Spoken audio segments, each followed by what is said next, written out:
ముఖ్యంగా ఈ యొక్క మహిళలకి ల్యాండ్స్లో కూడా టీఎస్ఐసి ల్యాండ్స్లో కూడా వారికి కట్టవలసినటువంటి రావాల్సిన రాయితీలు అయితేనేమి, వాళ్ళు కట్టవలసినటువంటి కాంట్రిబ్యూషన్స్ అయితేనేమి, అవన్నీ కూడా పురుషుల కన్నా కూడా ఎక్కువగా మహిళలకి అవకాశం ఇచ్చి ముందు వాళ్ళకి ఎంటర్‌ప్రెన్యూర్స్‌కి అవకాశం కల్పిస్తున్నటువంటి యొక్క తెలంగాణ ప్రభుత్వం, అలా కాంగ్రెస్ ప్రభుత్వం కూడా నేను ధన్యవాదాలు తెలియజేసుకుంటున్నాను. మరి ముఖ్యంగా ఈ యొక్క ఎస్సీ ఎస్టీ ప్రొక్యూర్మెంట్ పాలసీ కూడా దాంట్లో మహిళలకు కూడా చాలా అవకాశాలు వస్తాయి. ఆ యొక్క ప్రొక్యూర్మెంట్ పాలసీ కానీ మీరు ఇంప్లిమెంట్ చేయగలిగినట్లయితే మా యొక్క దళిత మహిళలు ఎంతో అభివృద్ధి చెందుతారు, లబ్ధి పొందుతారని చెప్పి తెలియజేసుకున్నాను. అదేవిధంగా ఈరోజు టీఎస్ఐసిలో 102 జీవో నెంబర్ ప్రకారము 25% కట్టి ఆ యొక్క ల్యాండ్ని తీసుకునే విధానం ఏదైతే ఉందో అలా కాకుండా వెసులుబాటు ఎక్కువ ఇచ్చి ఎక్కువ లిబరల్గా మహిళలకి వాళ్ళు అభివృద్ధి చెందడానికి ఒక లీజ్ ప్రకారంగా తీసుకొని మాకు ఇచ్చినట్లయితే మేము అనేక మంది మహిళా ఇండస్ట్రీస్ని ముందుకు వచ్చి మేము అభివృద్ధి చెందుతామని తెలియజేసుకున్నాం. బాబాసాహెబ్ అంబేద్కర్ ఒక మాట చెప్తారు, ఏ దేశంలో అయితే మహిళ యొక్క అభివృద్ధి చెందుతుందో, ఎంత శాతం అయితే మహిళా అభివృద్ధి ఉంటుందో ఆ మహిళా అభివృద్ధి శాతమే ఆ దేశ అభివృద్ధి అని చెప్పి బాబాసాహెబ్ అంబేద్కర్ చెప్పడం జరిగింది. అదేవిధంగా తెలంగాణలో కూడా మన ఇండస్ట్రీస్ డిపార్ట్మెంట్లో మహిళలకి ఎంతో ప్రాముఖ్యత ఇస్తారు. ఎంత పై అధికారుల దగ్గర నుంచి, కమిషనర్ డైరెక్టర్ దగ్గర నుంచి, జయేష్ రంజన్ గారి దగ్గర నుంచి మేము వెళ్ళినప్పుడు మా యొక్క సమస్యల్ని పరిష్కరించి ఎన్నో లేనటువంటి విషయాలు కూడా సునాయాసంగా పరిష్కరించినటువంటి ఇండస్ట్రీస్ డిపార్ట్మెంట్ వారికి కూడా నేను ధన్యవాదాలు తెలియజేసుకుంటున్నాను. మహిళలు ప్రోత్సహించే క్రమంలో మహిళ ఎప్పుడైతే ఫైనాన్షియల్గా స్టాండర్డ్ అవుతుందో, ఎస్పెషల్లీ దళిత్ కమ్యూనిటీస్లో ఫైనాన్షియల్ లేకనే వాళ్ళ యొక్క ఆలోచన విధానం, వాళ్ళ టాలెంట్స్ని వాళ్ళు అక్కడ సమాధి చేసే పరిస్థితిలో ఉంటుంది. కనుక ఈ యొక్క తెలంగాణ ప్రభుత్వం ఇక్కడ మన మహిళలకి ఎక్కువ ప్రాముఖ్యతనిచ్చి ఇక పర్సంటేజ్ ఏదైతే ఉందో 60%కి పెంచినందుకు మేము చాలా ధన్యవాదాలు తెలియజేసుకుంటున్నాం.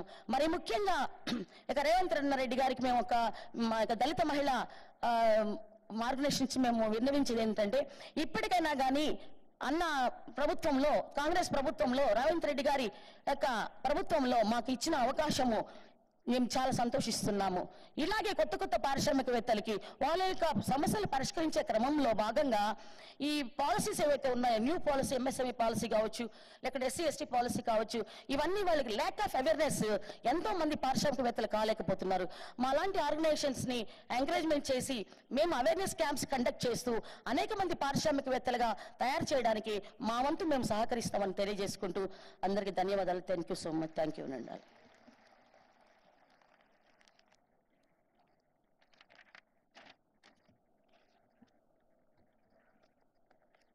Thank you very much Sohar Latha గారు.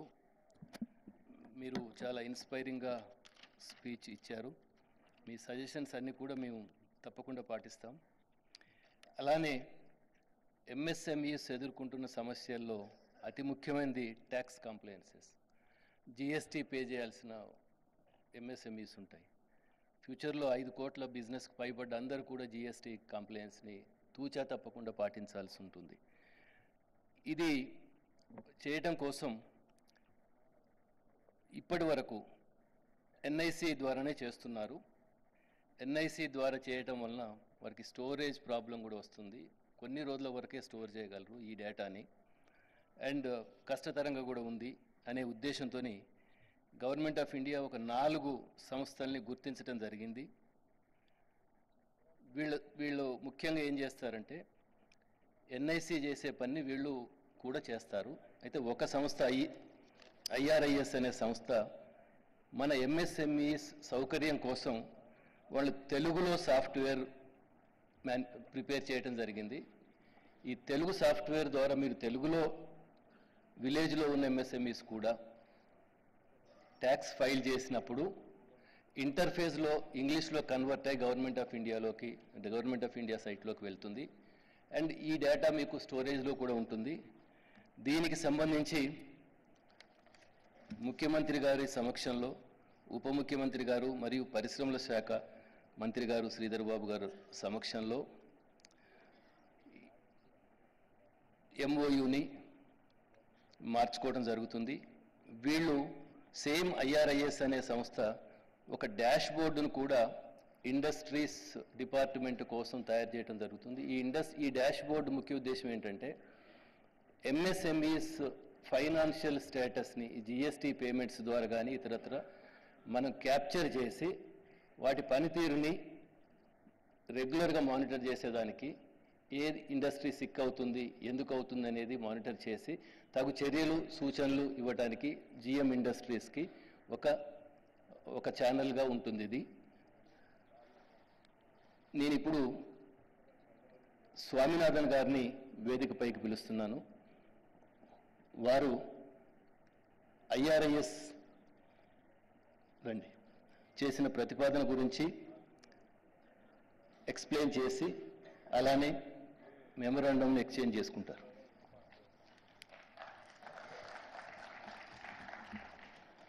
Thank you. Respected Chief Minister, respected Deputy Chief Minister, respected Industry Minister. Sir, I grew up in Kolkata, where in Bengal they have a saying, sir, that what Bengal thinks today, the rest of the country thinks tomorrow. After my recent interaction with Telangana, I can tell you, people will now say, what Telangana does today, the rest of the country will do tomorrow. And I'm saying this, sir, on the basis of a limited experience. So people ask me, if Telangana is so good, why didn't you come here earlier? So we're also a company in the category of MSME. We're a small enterprise, but we work in 54 countries. So when somebody in the media asked me, I used to be in the media earlier, somebody in the media asked me, why haven't you come to Telangana earlier? So I said, maybe I'm waiting for you to take over. Quite possible. Sir, he talked about data. Before I came here, I checked the data for Honorable Industry Minister's constituency. In the last week of August, sir, 3 new companies migrated from below the GST range to the higher range. What does it mean? Sir, your industry level officers will have access to micro level data from every district, from every pin code. They will be able to track it not for compliance, but to support them. They will be able to track it not for compliance, but to extend more credit to them. Sir, today the benefits of Digital India has come to the government. But the benefits of Digital India, the data should go to MSMEs, to go to all companies, so that they can take better decisions. So our commitment to Telangana in this 10th year of Telangana's establishment are 10. 5 to MSMEs and 5 to the government. So Finance Minister will be very happy to know that by doing this, you will actually be able to get a better control over your expenditure. There's a huge possibility. Sir, we expect interest rates to come down for MSMEs.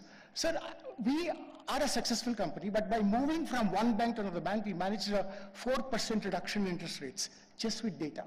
Just imagine the implication for companies across Telangana. We also got additional credit because of good quality data. That data that's coming in has to be harnessed for better policy making. So today with GST data, you can also say, so there was a talk about demand augmentation. How do you drive demand to MSMEs? Data. So it's very important to harness the power of women. It's very important to harness the power of backward classes. It's also very important to harness the power of data. So our entire premise, and this is the commitment we made to the department. And honestly, there's one last thing I want to tell you before I leave. I'm actually amazed at the commitment of your officers in the department. I've had meetings at 8:30 in the morning. I mean, I've been to many states in the country. I've never had a meeting at 8:30 in the morning with a government officer. It's never happened. And that also makes us even more committed. So we've launched 2 products for the state, sir. One is the e-invoice portal, which is in Telugu as well as English. Telugu is the first language where we have launched it. Government of India works only in Hindi and English. But for the officers that you have in the department, led by Special Chief Secretary and Dr. Malsoor, my colleagues would not have put in day and night to do that. So companies do things because of the support they get from the government. So my compliments to you, sir, and my gratitude to the department to make it happen. The second thing is the dashboard. So the next time you visit a district, you will know exactly what's happening with the industry in the district. There will be an app available for you to use, which will tell you which company is doing what. Because of HSN code, you know what they're making. You know how much they're making. You know for whom they're making. So just imagine the implications for policy making. So I'm grateful to you for the opportunity. And seriously, I'm just amazed that I'm just shocked with myself. I didn't come here earlier. But I think with your presence here, hopefully things will happen. And the rest of the country will actually follow suit. Thank you. Thank you, Swaminathan Garu. Please come for the exchange of MOU.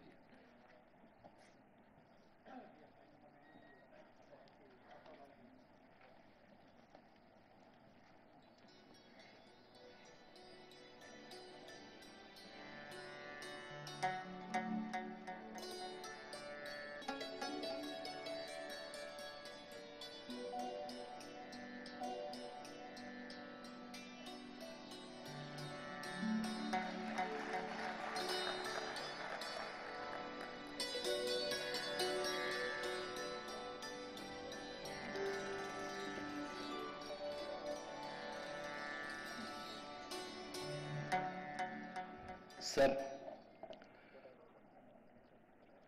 ఈ MSME policy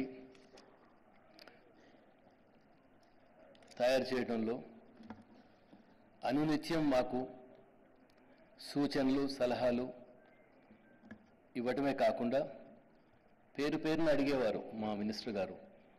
ఫలానా అసోసియేషన్తో మాట్లాడారా, మాట్లాడితే వాళ్ళ comments ఏమొచ్చినాయి, incorporate చేశారా, అలానే ఒక రోజంతా కూడా డే లాంగ్ సెషన్లో కూర్చొని వారి సలహాలు సూచనలు అందించారు.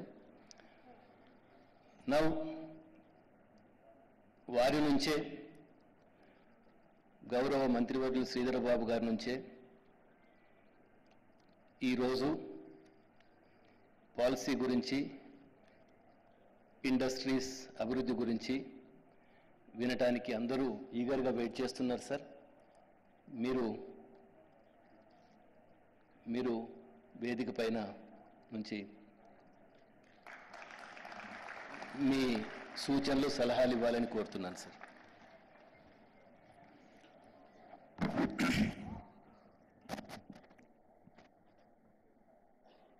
సభకు నమస్కారం. ఈనాడు మా పరిశ్రమల శాఖకు సంబంధించి వేదికపై ఉన్న అధికారులతో పాటు గత 70 సంవత్సరాల నుంచి ఈ రాష్ట్ర ప్రగతిలో పాలు పంచుకుంటూ ప్రభుత్వాలను ముందుకు నడిపిస్తూ భాగస్వాములై వారందరి తరఫున ఈరోజు సూక్ష్మ చిన్న మధ్య తర పరిశ్రమ పాలసీ 2024 ఆవిష్కరణలో పాల్గొంటున్న గౌరవ మన ముఖ్యమంత్రి గారు శ్రీ యనమల రేవంత్ రెడ్డి గారికి స్వాగతం పలుకుతూ, అదేవిధంగా గౌరవ డిప్యూటీ చీఫ్ మినిస్టర్ గారు శ్రీ మల్లు బట్టి విక్రమార్క గారికి కూడా స్వాగతం పలుకుతూ, వేదికపై ఆసీనులైన మా చైర్పర్సన్స్ అయిన నిర్మలా జగ్గారెడ్డి గారికి, ఐతా ప్రకాష్ రెడ్డి గారికి, Telangana trade promotion corporation chairman గారు, అదేవిధంగా రాయల నాగేశ్వరరావు గారు తెలంగాణ వేర్ హౌసింగ్ కార్పొరేషన్ సంబంధించిన చైర్మన్ గారికి, స్పెషల్ సిఎస్ మా పరిశ్రమల శాఖకు సంబంధించి జయేష్ రంజన్ గారితో పాటు మరి గౌరవనీయులు స్థానిక శాసనసభ్యులు పబ్లిక్ అకౌంట్స్ కమిటీ చైర్మన్గా మరి ఈరోజు వచ్చి దీంట్లో భాగస్వాములు అవుతాన్న మరి ప్రముఖ ఇండస్ట్రియలిస్ట్ కూడా వారు మరి అరకపోటి గాంధీ గారికి స్వాగతం పలుకుతూ, వేదికపై ఆసీనులైన మా అధికారులందరికీ మరి ఈరోజు ఇప్పుడే వారి వారి ఆలోచనలు సూచనలు ఇచ్చిన సిఐఐకి సంబంధించిన చైర్మన్ గారు సాయి ప్రసాద్ గారు, సురేష్ కుమార్ సింగల్ గారు, రమాదేవి గారికి, రవికుమార్ గారికి, సోహలత గారికి, ఐరిస్కు సంబంధించిన సైట్ను ఆవిష్కరణ చేసిన స్వామినాథన్ గారికి, అనేక మంది దిగ్గజాలు వేదిక పైన చాలా మంది పరిశ్రమలకు సంబంధించి వివిధ అసోసియేషన్కు సంబంధించిన అధిపతులు, అసోసియేషన్ సంఘ సభ్యులు, దాదాపు 22 అసోసియేషన్కు సంబంధించిన వారి వారి అధ్యక్షులు సభ్యులకి ఔత్సాహిక పారిశ్రామికవేత్తలకి పాత్రికేయ మిత్రులందరికీ హృదయపూర్వకంగా మా శాఖ తరఫున నమస్కారాలు కృతజ్ఞతలు తెలియజేస్తా ఉన్నాం. చాలా రోజుల నుంచి మనమందరం కూడా వెయిట్ చేస్తూ ఉన్నాం. మేము అనేక సందర్భాల్లో మా ముఖ్యమంత్రి గారు పరిశ్రమలకు సంబంధించి ప్రధానంగా పెద్ద పరిశ్రమలే కాదు, ఈరోజు మనం ఆవిష్కరణ చేసిన చిన్న సూక్ష్మ మధ్యతర పరిశ్రమలకు సంబంధించి తప్పకుండా గొప్ప ఆలోచన చేయాలి. దీని వెనుక ఒక ప్రధానమైన కారణం ఉంది. మా కాంగ్రెస్ పార్టీ ప్రభుత్వం అధికారంలోకి రాకమునుపు మా నాయకుడు రాహుల్ గాంధీ గారి ఆలోచన, వారి దృక్పథం అనేక సందర్భాల్లో ప్రత్యేకించి కోవిడ్ తదుపరి అనేక అంశాలు, అనేక సమస్యలు ఏ విధంగా ఎంఎస్ఎంఈకి సంబంధించిన పరిశ్రమలు మరి సమస్యలను ఎదుర్కోవటం జరిగింది. రాహుల్ గాంధీ గారు అనేక సందర్భాల్లో కూడా ప్రభుత్వం, కేంద్ర ప్రభుత్వాన్ని కూడా ఎంఎస్ఎంఈలకు సంబంధించి వాటిని కాపాడుకోవాలి, వారికి కావలసిన ఆర్థిక వనరులకు సంబంధించి ఒక ప్రత్యేక కోణంలో మీరు చూడాలి. ఈరోజు పెద్ద స్థాయిలో ఇంతకుముందు మా అధికారులు చెప్పినట్టు పెద్ద స్థాయిలో ఉపాధి కల్పిస్తా ఉన్న రంగం ఎంఎస్ఎంఈస్. ఈ పరిశ్రమలను మనం కాపాడుకోవాలని ఆలోచన చేయాలని వారి సూచన మేరకు మా గౌరవ ముఖ్యమంత్రి రేవంత్ రెడ్డి గారు కానీ, బట్టి విక్రమార్క గారు కానీ ఈరోజు ప్రత్యేకించి ఎప్పుడు కూడా లేకుండా మొట్టమొదటిసారి తెలంగాణ రాష్ట్రం ఏర్పడ్డ తర్వాత మొట్టమొదటిసారి ఈ ఎంఎస్ఎంఈ పాలసీని ఆవిష్కరణ చేయటం అనేది చాలా సంతోషంగా ఉంది. ఎందుకంటే మా లక్ష్యం, మా ఆలోచన, మా దృక్పథాన్ని ఈరోజు రాష్ట్ర ప్రజల ముందట ఉంచుతా ఉన్నాం. మనం అందరం కూడా తెలుసు, ఇంతకుముందు పెద్దలందరూ చెప్పారు. మా ఇండస్ట్రీస్ డైరెక్టర్ గారు డాక్టర్ మల్సూర్ గారు వారి ఆలోచన విధానం భాగంలో పరిశ్రమలకు ఏ విధంగా ముందుకు తీసుకెళ్తాం. తెలంగాణ ఆర్థిక వ్యవస్థలో మనం అందరం కూడా చెప్తా ఉన్నాం, వస్తువుల ఉత్పత్తి, సర్వీసు రంగాలతో పాటు రిటైల్, వాణిజ్య రంగాల్లో వీటి ప్రాధాన్యత చాలా ఎక్కువగా ఉంటుంది.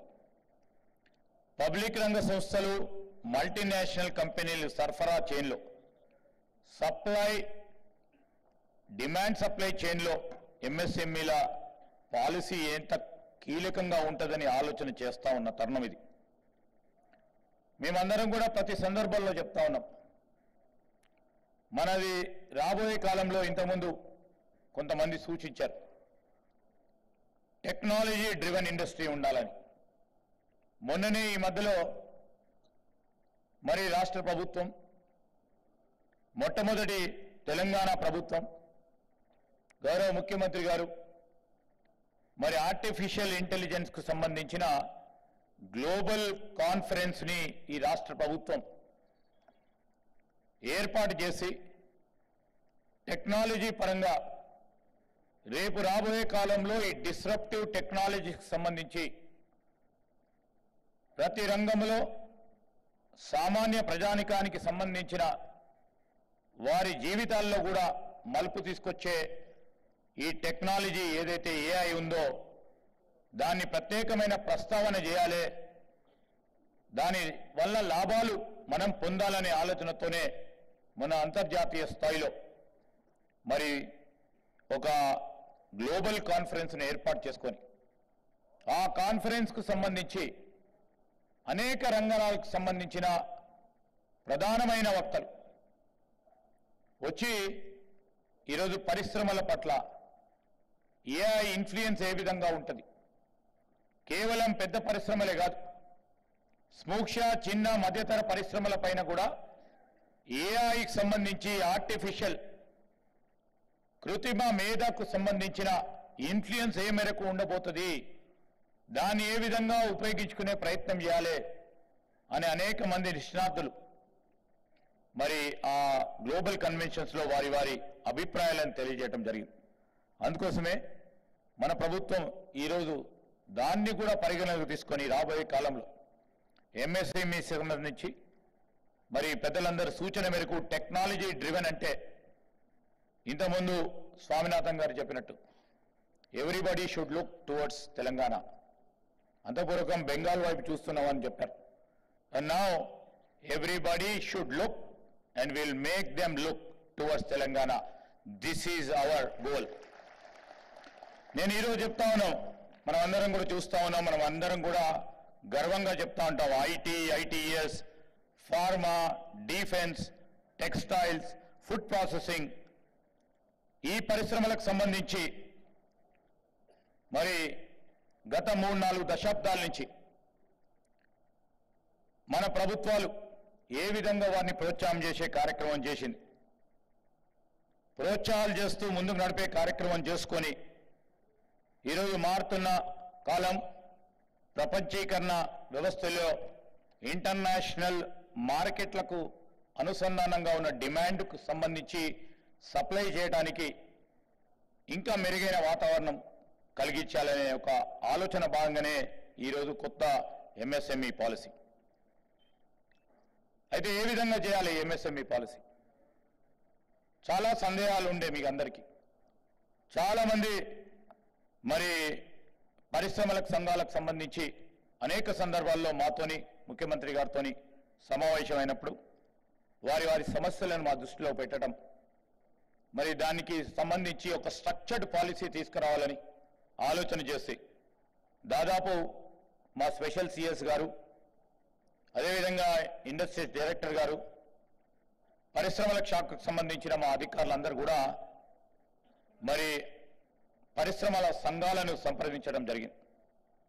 విస్తృతంగా వారితోని సంప్రదింపులు జరిపి పాలసీ రూపకల్పన చేయడానికి, అదేవిధంగా ప్రభుత్వ విభాగాలు, పరిశోధన సంస్థలు, స్టేక్ హోల్డర్స్ సంబంధించిన అనేక మందితోని చాలా సందర్భాల్లో వారితో కూడా సమావేశమై వారి నుంచి వచ్చిన దాదాపు 115 నుంచి 120 సూచనలు, వారి నుంచి వచ్చిన సూచనలు కూడా పరిగణలోకి తీసుకొని కొత్త పాలసీని మరి మనం ఆవిష్కరణ చేసుకోవాలని, సో ఒక సానుకూలమైన ఒక వెరీ స్ట్రాంగ్ అండ్ రోబస్ట్ వాతావరణం క్రియేట్ చేయాలని ఈ పాలసీ ప్రధానమైన ఉద్దేశం. ఈరోజు ఇంక్లూజివ్ పాలసీ చేయాలని మా సోదరిమని చెప్పేది. ఎస్సీ కానీ ఎస్టీ కానీ మహిళల పారిశ్రామికవేత్తలతో సహా అందరికీ కూడా సమ్మిళితంగా శ్రేయస్సు జరగాలనే ఆలోచన భాగమే ఈనాటి పాలసీ విధానం. అదేవిధంగా ఇంతకుముందు సాయి ప్రసాద్ గారు చెప్పారు. I really give due క్రెడెన్స్ to mister Sai Prasad గారు, బికాజ్ he is the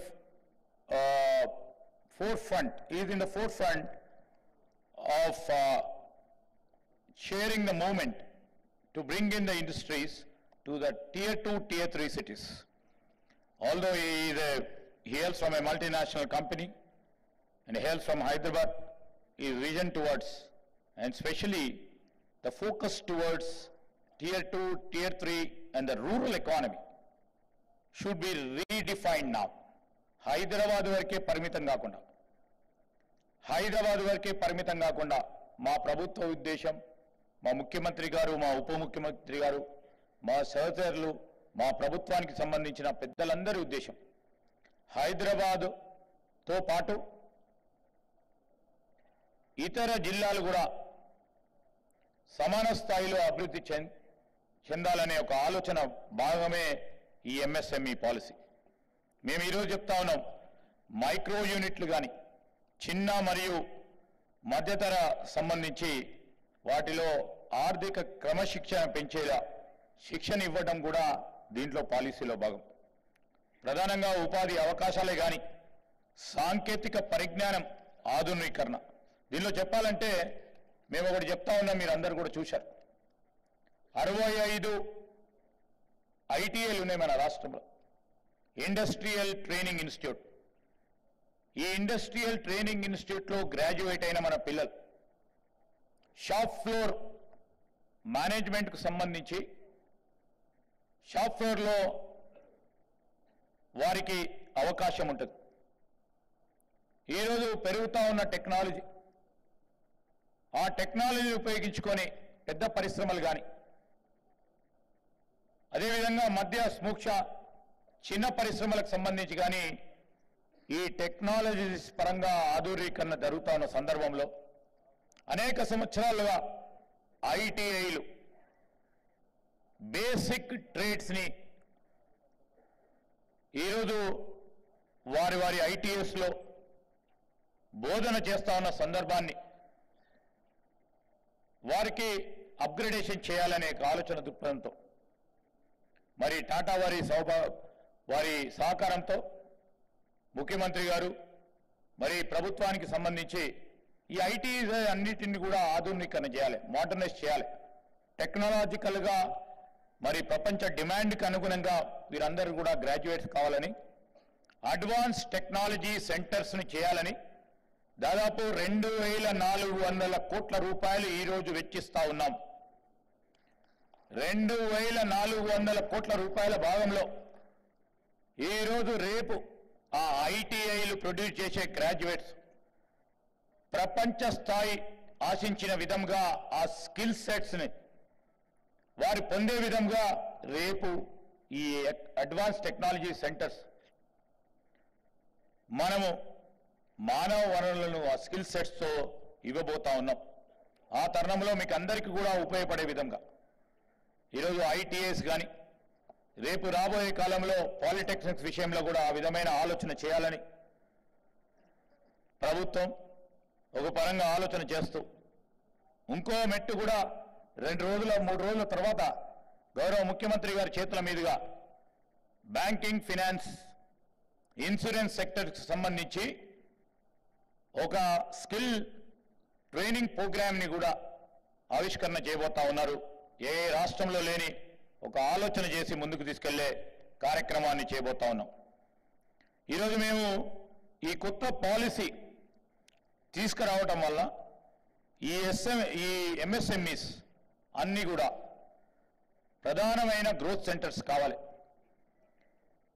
అభివృద్ధిలో భాగంగా తెలంగాణ ప్రభుత్వం, ముఖ్యమంత్రి గారి ఆలోచన, మా అందరి ఆలోచన, మన రాష్ట్రం, కేంద్ర ప్రభుత్వం ఈరోజు లక్ష్యంగా 5 ట్రిలియన్ల ఎకానమీ చేయాలి ఈ భారతదేశాన్ని ఆలోచన చేస్తా ఉన్న తరుణంలో మన రాష్ట్రం మీ అందరి సహకారం వల్ల, ప్రత్యేకించి ఎంఎస్ఎంఈస్ ప్రధానమైన భాగస్వామ్యంతో 1 ట్రిలియన్ ఎకానమీ ఖచ్చితంగా చేసి తీరాలని వారి ఆలోచన, మనందరి ఆలోచనను ముందుకు తీసుకెళ్లే ప్రయత్నంలో మరి ఈ గ్రోత్ సెంటర్స్గా ఏర్పాటు చేయాలని మేము ఈరోజు పాలసీని అన్ని రాష్ట్రాల కంటే మెరుగు రీతిలో ముందుకు తీసుకెళ్లే ప్రయత్నం చేస్తూ ఉన్నాం.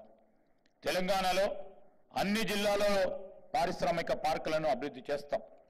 అలాగే ఎంఎస్ఎంఈకి సంబంధించి మహిళల పారిశ్రామికవేత్తలకు సంబంధించి వినూత్న స్టార్టప్ల కోసం ప్రత్యేక పార్కులను కూడా ఏర్పాటు చేసే కార్యక్రమాన్ని ఈ పాలసీలో పెట్టడం జరిగింది. అన్ని కొత్త పారిశ్రామిక పార్కుల్లో 5% ప్లాట్లు మహిళలకి, 15% ప్లాట్లను ఎస్సీ, ఎస్టీ ఆంటర్‌ప్రెన్యూర్స్కి రిజర్వ్ చేయాలని కొత్త పాలసీలో సూచిస్తా ఉన్నాం. రాష్ట్రంలో 119 అసెంబ్లీ నియోజకవర్గాల్లో మహిళా పారిశ్రామికవేత్తల కోసం ఈరోజు మరొక కొత్త పాలసీ విధానాన్ని, ఇంతకుముందే సోదరిమణి చెప్పినట్టు మహిళా సోదరిమణులను కోటీశ్వరులను చేయాలని ఆ ఆలోచన దృక్పథంతో ప్రతి అసెంబ్లీ నియోజకవర్గంలో మహిళా పారిశ్రామికవేత్తల కోసము అన్ని మౌలిక వసతులతో ఫ్లాట్ ఫ్యాక్టరీలను ప్రభుత్వం అభివృద్ధి చేస్తుంది. అంటే 119 నియోజకవర్గంలో ఫ్లాట్ ఫ్యాక్టరీస్ని ఏర్పాటు చేసి ఆ ఫ్యాక్టరీస్కు సంబంధించి అందరినీ కూడా మహిళా సోదరిమణులని మరి ఆంటర్‌ప్రెన్యూర్స్గా పెద్ద ఎత్తున చేయాలని ఆలోచన చేస్తా ఉన్నాం. స్వయం సహాయక సంఘాల మహిళా సభ్యులని ఎంఎస్ఎంఈలకు మారడానికి ప్రోత్సాహం చేస్తాం. 10 జిల్లాలో ఎస్ఎంఎస్ఐ సంబంధించిన ఈ క్లస్టర్స్ చుట్టూ 10 కొత్త కామన్ ఫెసిలిటీ సెంటర్స్ కూడా ప్రభుత్వం అభివృద్ధి చేయడానికి ఈ పాలసీలో పెట్టడం జరిగింది. అదేవిధంగా మరి అనేక సందర్భాల్లో చూస్తూ ఉంటాం, మనం ఇండస్ట్రియల్ జోన్స్ తీసుకొస్తూ ఉంటాం, కొత్తగా క్లస్టర్స్ ఏర్పాటు చేసుకుంటూ ఉంటాం.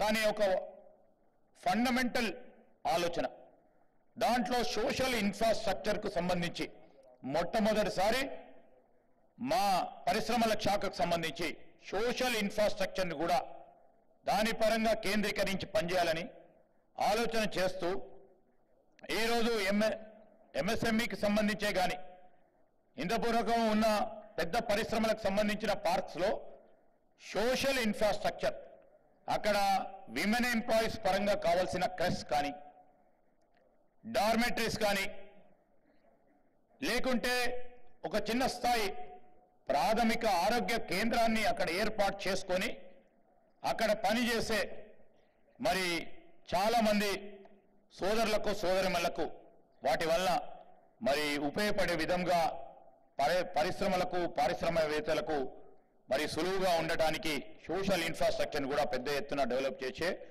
విధానాన్ని కూడా దీంట్లో అమలు పరిచే కార్యక్రమాన్ని చేయబోతా ఉన్నాం. ఎంఎస్ఎంఈ సంబంధించి ఆర్థిక సహాయం ఇంకా సులభంగా పొందడంలో కేంద్ర పాత్రను మా ప్రభుత్వం గుర్తించింది. అందువల్ల ప్రభుత్వం సాంప్రదాయ ప్రత్యామ్నాయ వనరుల నుంచి ఆర్థిక వనరులను మెరుగుపరచడానికి చర్యలను ప్రవేశపెట్టింది. తెలంగాణలోని ఎంఎస్ఎంఈలకు సంబంధించిన మూలధన పెట్టుబడి సబ్సిడీ మద్దతును కూడా పెంచాం. కొత్త పాలసీ ద్వారా భవిష్యత్తు అమ్మకాల ఆధారంగా ఎంఎస్ఎంఈల రుణం సులభంగా రుణాలు పొందేలా పైలట్ కార్యక్రమాన్ని కూడా మేము ప్రారంభించబోతా ఉన్నాం. ఎంఎస్ఎంఈ రంగానికి సంబంధించి నైపుణ్యం కలిగిన శ్రామిక శక్తి అందుబాటులో తీసుకురావడానికి కట్టుబడి ఉన్నాం. ఈ విధానం కింద సామూహిక నైపుణ్యం పెంపొందించడానికి, రాష్ట్రంలోని యువతకు ఉద్యోగ శిక్షణ పొందడానికి అవకాశాలు కల్పించడానికి ప్రభుత్వం మౌలిక సదుపాయాలను ఏర్పాటు చేస్తూ ఉంది. ఈ సందర్భంలో ఓ ప్రస్తావన తప్పకుండా ముందుకు పెట్టాల్సిన అవసరం ఉంది. మొన్ననే మీరు అందరూ కూడా చూశారు, రాష్ట్ర ప్రభుత్వం మొన్న జరిగిన అసెంబ్లీ సమావేశాల్లో మరి ప్రధానంగా మనకు కావాల్సిన ఏదైతే మానవ వనరులకు సంబంధించి పూర్తి స్థాయిలో స్కిల్స్కు సంబంధించి మనం రాబోయే కాలంలో దేశంలో కాదు అంతర్జాతీయ స్థాయిలో స్కిల్ క్యాపిటల్గా మనం ఏర్పాటు చేసుకోవాలి అనే ఆలోచనతోనే యంగ్ ఇండియా స్కిల్ యూనివర్సిటీని ముఖ్యమంత్రి గారి చేతుల మీదుగా మనం ప్రారంభించుకున్నాం. ఏ రాష్ట్రంలో కూడా లేదు. రాష్ట్ర ప్రభుత్వం స్వతహాగా ఒక స్కిల్ యూనివర్సిటీ ఏర్పాటు చేసుకొని మీకు రాబోయే కాలంలో మీకు కావాల్సిన స్కిల్ సెట్స్ని అక్కడే ట్రైనింగ్ ఇప్పించి ముందుకు తీసుకెళ్లే కార్యాచరణ ఈరోజు మేము మొదలుపెట్టాం. ఈ సంవత్సరం 7 రంగాలలో 7 వివిధ రంగాలకు సంబంధించిన పెద్ద పారిశ్రామికవేత్తలు వారు వచ్చి వారు స్వయాన ఆ పరిశ్రమలకు సంబంధించిన ట్రైనింగ్ ఇప్పిస్తూ వారికి మార్కెట్ రెడీ, జాబ్ రెడీ చేసే బాధ్యత కూడా ఈరోజు మేము ఆలోచన చేసి ముందుకు వెళ్తా ఉన్న తరుణము మీ అందరికీ కూడా దృష్టికి వస్తా ఉన్నాం. ఆనంద్ మహీంద్ర గారు చైర్మన్గా, మరి శ్రీనిరాజు గారు వైస్ చైర్మన్గా, ముఖ్యమంత్రి గారి ఆధ్వర్యంలో నడిచే ఈ యూనివర్సిటీ అబ్సల్యూట్లీ ఇండస్ట్రీ డ్రివెన్ యూనివర్సిటీగా తీసుకెళ్లాలని వారి ఆలోచన మేరకు మేము రాబోయే కాలంలో మీరు చిన్న పరిశ్రమ పెట్టినా, మధ్యతర పరిశ్రమ పెట్టినా, సూక్ష్మ స్థాయి పరిశ్రమ పెట్టినా ఇమీడియట్గా మీరు ప్రొడక్షన్లోకి రావడానికి జాబ్ రెడీ హ్యూమన్ స్కిల్ని మీకు అందుబాటులో ఉంచే ప్రయత్నంలోనే ఈరోజు యంగ్ ఇండియా స్కిల్ యూనివర్సిటీ మరి అధునాతనమైన తయారీ పద్ధతులతో పారిశ్రామికవేత్తలతో నిర్వహణ చేయడం మా ప్రధానమైన ఉద్దేశంతో ఈ స్కిల్ యూనివర్సిటీని ఏర్పాటు చేయడం జరిగిందని మీ ముందు పెడుతూ, మరి అదేవిధంగా కార్మికుల ఎంపిక ప్రక్రియని ఇంకా కూడా సులభతరంగా చేయడానికి digital employment exchange of Telangana DEET ప్లాట్ఫామ్తో ఉద్యోగం అప్రెంటిస్షిప్ అవకాశాలను అనుసంధానిస్తాం రేపు రాబోయే కాలంలో. ప్రస్తుతం ఉన్న కార్మిక చట్టాలు సమితి సరళీకృతం అయ్యే విధంగా కూడా ఈ పాలసీ విధానంలో ఆలోచన చేస్తూ ఉన్నాం. ఇండస్ట్రీ 4.0 పరిశ్రమలు 4.0 అమలులో మార్గదర్శకంగా ఉండటానికి ప్రభుత్వం అన్ని చర్యలు తీసుకుంటా ఉంది. SMEs, MSMEs పరంగా సాంకేతిక మరియు డిజిటల్ పరివర్తనను వేగవంతం చేయాలని మేము లక్ష్యంగా పెట్టుకున్నాం. తద్వారా మన MSMEలకు సంబంధితంగా ఉండే ప్రపంచవ్యాప్తంగా పోటీ పడే విధంగా మరి మేమందరం కూడా మీకు అందరికీ కూడా సహకరించి ముందుకు తీసుకెళ్లే ప్రయత్నం చేస్తాం.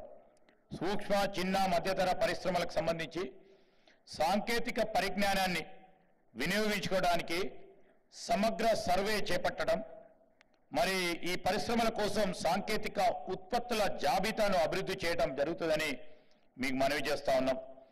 ఈ పాలసీ కింద 100 కోట్ల రూపాయల మెషినరీ ఆధునీకరణ ఫండ్ను కూడా ఏర్పాటు చేస్తా ఉన్నాం. కాలం చెల్లిన టెక్నాలజీ నుంచి ఆధునిక సాంకేతికకు మారటానికి ఈ ఫండ్ ద్వారా సాయం చేయాలని ఈ పాలసీలో పెట్టడం జరిగింది.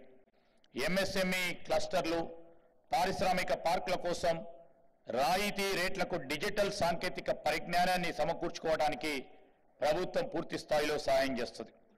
ఈ MSMEల కోసం స్థానిక మరియు ప్రపంచ వినియోగదారులతో శక్తివంతమైన నెట్వర్క్ కనెక్షన్ మెరుగుపరచడానికి తెలంగాణ ప్రభుత్వం కట్టుబడి ఉంది. తెలంగాణ ఆధారిత MSMEs నుండి ఉత్పత్తులను సేకరించడానికి పెద్ద పరిశ్రమలను కూడా ప్రోత్సహిస్తాం. తెలంగాణలో పెద్ద ఎత్తున MNC స్థావరాన్ని ఏర్పాటు చేయడానికి ఈ సప్లై చైన్ గొలుసులో భాగంగా అనుబంధ MSME స్థానానికి కూడా ప్రభుత్వం మరి పూర్తి స్థాయిలో మద్దతు పలికి ముందుకు తీసుకెళ్లే ప్రయత్నం చేస్తామని మీ అందరికీ మనవి చేస్తా ఉన్నాం. ఈ సందర్భంలో మీరందరూ కూడా చూశారు, మొన్న మేము అమెరికా, దక్షిణ కొరియా వెళ్ళిన తరుణంలో అనేక మంది MNCకి సంబంధించిన పెద్దలతోని మాట్లాడుతూ ఉన్న సందర్భంలో మేము మీ అందరికున్న ప్రతిభను, ప్రత్యేకించి MSME సంబంధించిన మీకున్న స్కిల్స్కి సంబంధించి, మీకున్న వనరులకు సంబంధించి మీరు కొలాబరేషన్ చేయండి మా MSMEస్తోని, మీరు ముందుకు రండి అని కూడా ముఖ్యమంత్రి గారు మరి ఆ పర్యటనలో వారికి కూడా పిలుపునివ్వటం జరిగింది. మేము ఎందుకు చెప్తా ఉన్నామంటే మొన్న ఈ మధ్యలో మళ్ళీ వచ్చిన తర్వాత ఈరోజు మన పారిశ్రామిక విధానాలు చూసి ఇండస్ట్రీ ఫ్రెండ్లీ, ఇన్వెస్టర్ ఫ్రెండ్లీ మా కొత్త ప్రభుత్వ హయాంలో ముందుకు నడుస్తా ఉన్న తీరుని మొన్న గౌరవ ముఖ్యమంత్రి గారు వారి నివాసంలో మీ అందరికీ కూడా తెలుసు ఫాక్స్కాన్ అనే సంస్థ స్వయానా వారు రావటం, వారితో పాటు వారి మొత్తం బృందాన్ని కూడా తీసుకొచ్చి మేము హైదరాబాద్లో పెద్ద ఎత్తున పెట్టుబడులు పెట్టాలనే ఆలోచన ఉంది అంటే మేము కానీ ముఖ్యమంత్రి గారు కానీ వారికి చెప్పడం జరిగింది. ఈరోజు మీకు సంబంధించిన అలైడ్ ఇండస్ట్రీస్ ఏమైతే ఉన్నాయో, యాన్సిలరీ ఇండస్ట్రీస్ ఏవైతే ఉన్నాయో, ఆ యాన్సిలరీ ఇండస్ట్రీస్ కూడా ఇక్కడికి తీసుకురండి. మా దగ్గర ఉన్న MSMEs మీతోని కొలాబరేట్ చేస్తారు. కొలాబరేట్ చేసి మనం అందరం కూడా ఈ రాష్ట్ర ప్రగతిలో పాలు పంచుకుందాం రండి అని వారికి కూడా ఆహ్వానం పలకడం జరిగింది. అలాంటి అవకాశాలను కూడా మేము అన్వేషిస్తూ ఉన్నాం. ఎందుకంటే ఇక్కడ మీకున్న పరిజ్ఞానం, మీకున్న అనుభవం, మీకున్న ఎక్స్పర్టీస్ని అంతర్జాతీయ స్థాయిలో మరి సప్లై చైన్లో భాగంగా వారికున్న ఎక్స్పర్టీస్ని మనం ఉపయోగించుకునే భాగస్వామ్యం చేయాలని ముఖ్యమంత్రి గారి ఆలోచన, ప్రభుత్వం ఆలోచన వారి దృష్టికి తీసుకొచ్చాం. తప్పకుండా ఇలాంటి మేము కూడా మీ అందరి సహకారంతో మీకున్న ఎక్స్పర్టీస్ని కూడా ప్రపంచ వ్యాప్తంగా ముందుకు తీసుకెళ్లే ప్రయత్నం చేయాలని మా ఇండస్ట్రీస్ డిపార్ట్మెంట్కి సంబంధించిన లక్ష్యమని కూడా మీ అందరికీ కూడా మనవి చేస్తా ఉన్నాం. ఈరోజు మీ అందరికీ కూడా తెలుసు, పబ్లిక్ ప్రొక్యూర్మెంట్ కోసం మేము ఒక ప్రత్యేక రాష్ట్ర విధానాన్ని అభివృద్ధి చేస్తా ఉన్నాం. ఈ విధానం ప్రభుత్వ విభాగాలు, రాష్ట్ర ప్రభుత్వ రంగ సంస్థలు, మున్సిపల్ కార్పొరేషన్స్, ఇతర స్థానిక సంస్థలు అవసరమైన వస్తువులను ఎంఎస్ఎంఈల నుంచి కొనుగోలు చేసే విధంగా మేము తోడ్పాటు చేస్తామని మీ అందరికీ కూడా మనవి చేస్తా ఉన్నాం. మరి ఎర్నెస్ట్ మనీ డిపాజిట్ విషయంలో కానీ, సెక్యూరిటీ డిపాజిట్ విషయంలో కానీ టెండర్ దరఖాస్తు ఖర్చు లేకుండా చూడాలని మేము చూస్తూ ఉన్నాం. ప్రభుత్వ టెండర్లో కూడా చాలా సులభంగా పాల్గొనే విధంగా, ప్రాధాన్యత ఇచ్చే విధంగా మా పాలసీ విధానంలో పెట్టడం జరిగింది. మరి నిర్బంధ నిబంధనలు తొలగించాలి, వారు ఎదుర్కొంటా ఉన్న నిర్దిష్ట సవాళ్లను పరిష్కరించడంలో కూడా ఈ పాలసీ భాగంలో మేము ప్రధాన అంశాలుగా తీసుకున్నాం. ఎంఎస్ఎంఈల కోసం పరిశ్రమల శాఖ కమిషనర్ ఆధ్వర్యంలో కొత్త విభాగాన్ని ఏర్పాటు చేస్తాం. ఎంఎస్ఎంఈలకు సంబంధించిన సహాయాన్ని అందించడానికి ఎలాంటి మద్దతు అవసరమైన మరి ఈ విభాగాన్ని సంప్రదించి వారి సమస్యలను పరిష్కరించుకోగలుగుతాయి. ఈ విధానం కింద సూచించిన అనేక ఇతర మార్పుల్లో అమలులో మన రాష్ట్ర ఎంఎస్ఎంఈలు రాబోయే సంవత్సరంలో కొత్త వృద్ధి పదం వెళ్తాయని మేము ఖచ్చితంగా అనుకుంటా ఉన్నాం. ఈ సందర్భంలో మరి చాలా మంది పెద్దలు వారి సలహా సూచనలు ఇచ్చారు. ఏదైతే 1 ట్రిలియన్ ఎకానమీలో మీరు ఏ విధంగా భాగస్వాములు కావాలి, మీరు రాష్ట్ర ప్రభుత్వంతో రాష్ట్ర ప్రగతిలో పెద్ద ఎత్తున భాగస్వాములు కావాలనే ఆలోచనతోనే ఎప్పుడు లేని విధంగా ఎంఎస్ఎంఈ పాలసీ విధానాన్ని తీసుకొచ్చాం. వ్యవసాయాన్ని, అదేవిధంగా మహిళలకు సంబంధించి మరి మీరు చెప్పిన అనేక అంశాలు, సాయి ప్రసాద్ గారు చెప్పిన అంశాలతో పాటు ఈరోజు సురేష్ గారు చెప్పి మీటింగ్స్ ఏర్పాటు చేయాలన్నారు. దానికి సంబంధించి కానీ రమాదేవి గారు చెప్పినట్టు already we are on the job of capacity building. Whatever you have mentioned, we have done it in Skill University.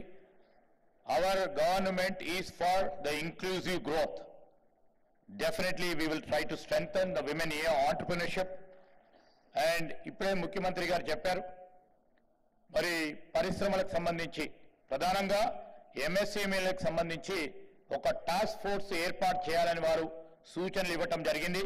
అతి త్వరలో కూడా ఈ ఎంఎస్ఎంఈలకు సంబంధించి టాస్క్ ఫోర్స్ కూడా ఏర్పాటు చేస్తామని, మరి సప్లై చైన్కు సంబంధించి మార్కెట్కి సంబంధించిన అంశాల విషయంలో మేము అంతర్జాతీయ స్థాయిలో ఉన్న అనేక మంది కన్సల్టెంట్స్తోని కూడా మేము సమాలోచన చేస్తూ ఉన్నాం.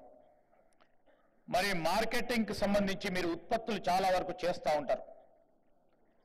ప్రపంచ స్థాయిలో మన ఉత్పత్తులు కూడా పేరుగాంచినాయి. మార్కెటింగ్కి సంబంధించిన అనుసంధానం ఏ విధంగా చేయాలి, ఏ విధమైన ప్రస్తావనలు ఇది అంతర్జాతీయ డిమాండ్గా ముందుకు తీసుకెళ్లాలి, స్ట్రాటజీస్ ఏ విధంగా ఉండాలి అని మేము ఇంటర్నేషనల్ కన్సల్టెంట్స్తో కూడా మాట్లాడి, వివిధ అసోసియేషన్తో మాట్లాడి ముందుకు తీసుకెళ్లటం జరుగుతుందని, అదేవిధంగా డిక్కీకి సంబంధించి రవికుమార్ గారు మరి మీటింగ్స్ ఏర్పాటుతో పాటు చెప్పడం జరిగింది. మరి శ్రీమతి సోహార్ లత గారు కానీ మొత్తం యావత్ మరి ఎంఎస్ఎంఈకి సంబంధించి ఇంకో ప్రత్యేకమైన ప్రస్తావన.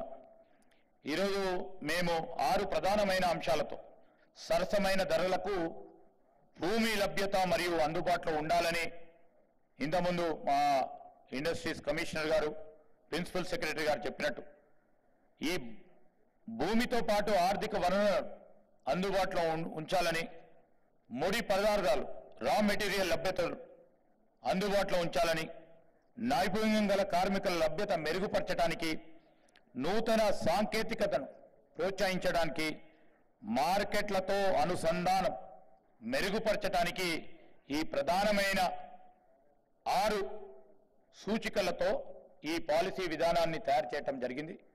ఇంకోటి ఇంతపూర్వకం మరి లీజ్ పాలసీ లేకుండే కొత్త పాలసీ భాగంలో ఈరోజు ఈ పాలసీ ద్వారా లీజ్ పాలసీ కూడా ఎంఎస్ఎంఈలకు కూడా ఈరోజు మేము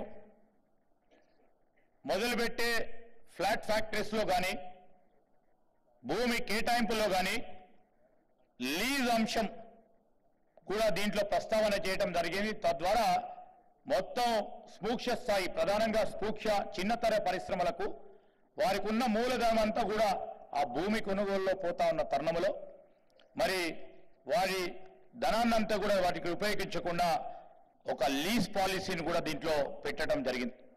మరి మీ అందరికీ కూడా నేను చెప్తా ఉన్నాను, మరి చాలా తక్కువ సమయంలో ఒక సమగ్ర విధానాన్ని రూపొందించినందుకు నా ప్రత్యేకమైన అభినందనలు మా డిపార్ట్మెంట్ వారికి, స్పెషల్ సిఎస్ గారికి, డైరెక్టర్ గారికి, అందరి బృందాన్ని రాష్ట్ర ఇండస్ట్రీస్ డిపార్ట్మెంట్ తరఫున వారిని అభినందిస్తూ అన్ని ఎంఎస్ఎంఈస్లకు సంబంధించి మరి ఇక్కడికి వచ్చేసిన అందరూ ఔత్సాహిక పారిశ్రామికవేత్తలు కూడా ఉన్నారు.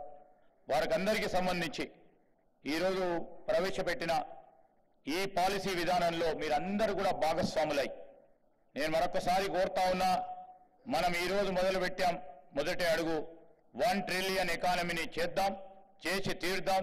మీ అందరి భాగస్వామ్యం పెద్ద ఎత్తున కావాలని కోరుతూ సెలవు తీసుకున్నాను. జై హింద్.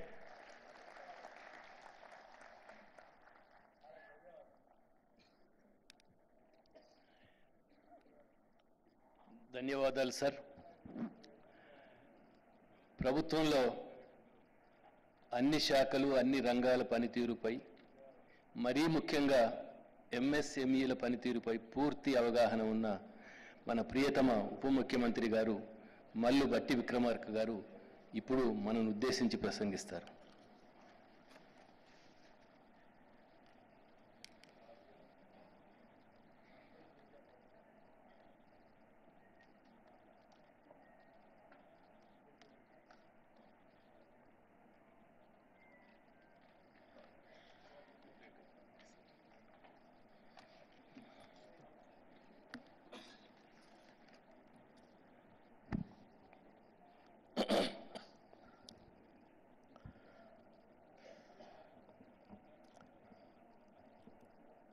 గౌరవ ముఖ్యమంత్రి వర్యులు శ్రీ రేవంత్ రెడ్డి గారికి, గౌరవ మంత్రివర్యులు శ్రీ దుద్దిల్ల శ్రీధర్ బాబు గారికి, అట్లాగే గౌరవ శాసనసభ్యులు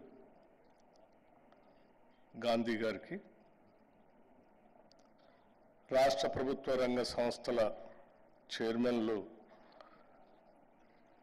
రాయల్ నాగేశ్వరరావు గారికి, నిర్మలా జగ్గారెడ్డి గారికి, కృష్ణారెడ్డి గారికి, రాష్ట్ర ప్రభుత్వ పరిశ్రమల ప్రిన్సిపల్ సెక్రటరీ జయేష్ రంజన్ గారికి, ఇండస్ట్రీస్ సంబంధించినటువంటి ఉన్నతాధికారులందరికీ, అట్లాగే ఈ ఎంఎస్ఎంఈ పాలసీ డిక్లరేషన్ సందర్భంగా పాల్గొనటానికి ఇక్కడ విచ్చేసినటువంటి పరిశ్రమల పెద్దలు, అట్లాగే వాటి సంబంధించిన ఆర్గనైజేషన్ సంబంధించిన పెద్దలు, పారిశ్రామికవేత్తలు అందరికి కూడా ముందుగా రాష్ట్ర ప్రభుత్వం తరఫు నుంచి నా హృదయపూర్వకమైనటువంటి అభినందనలు, నమస్కారాలు కూడా తెలియజేస్తా ఉన్నాను.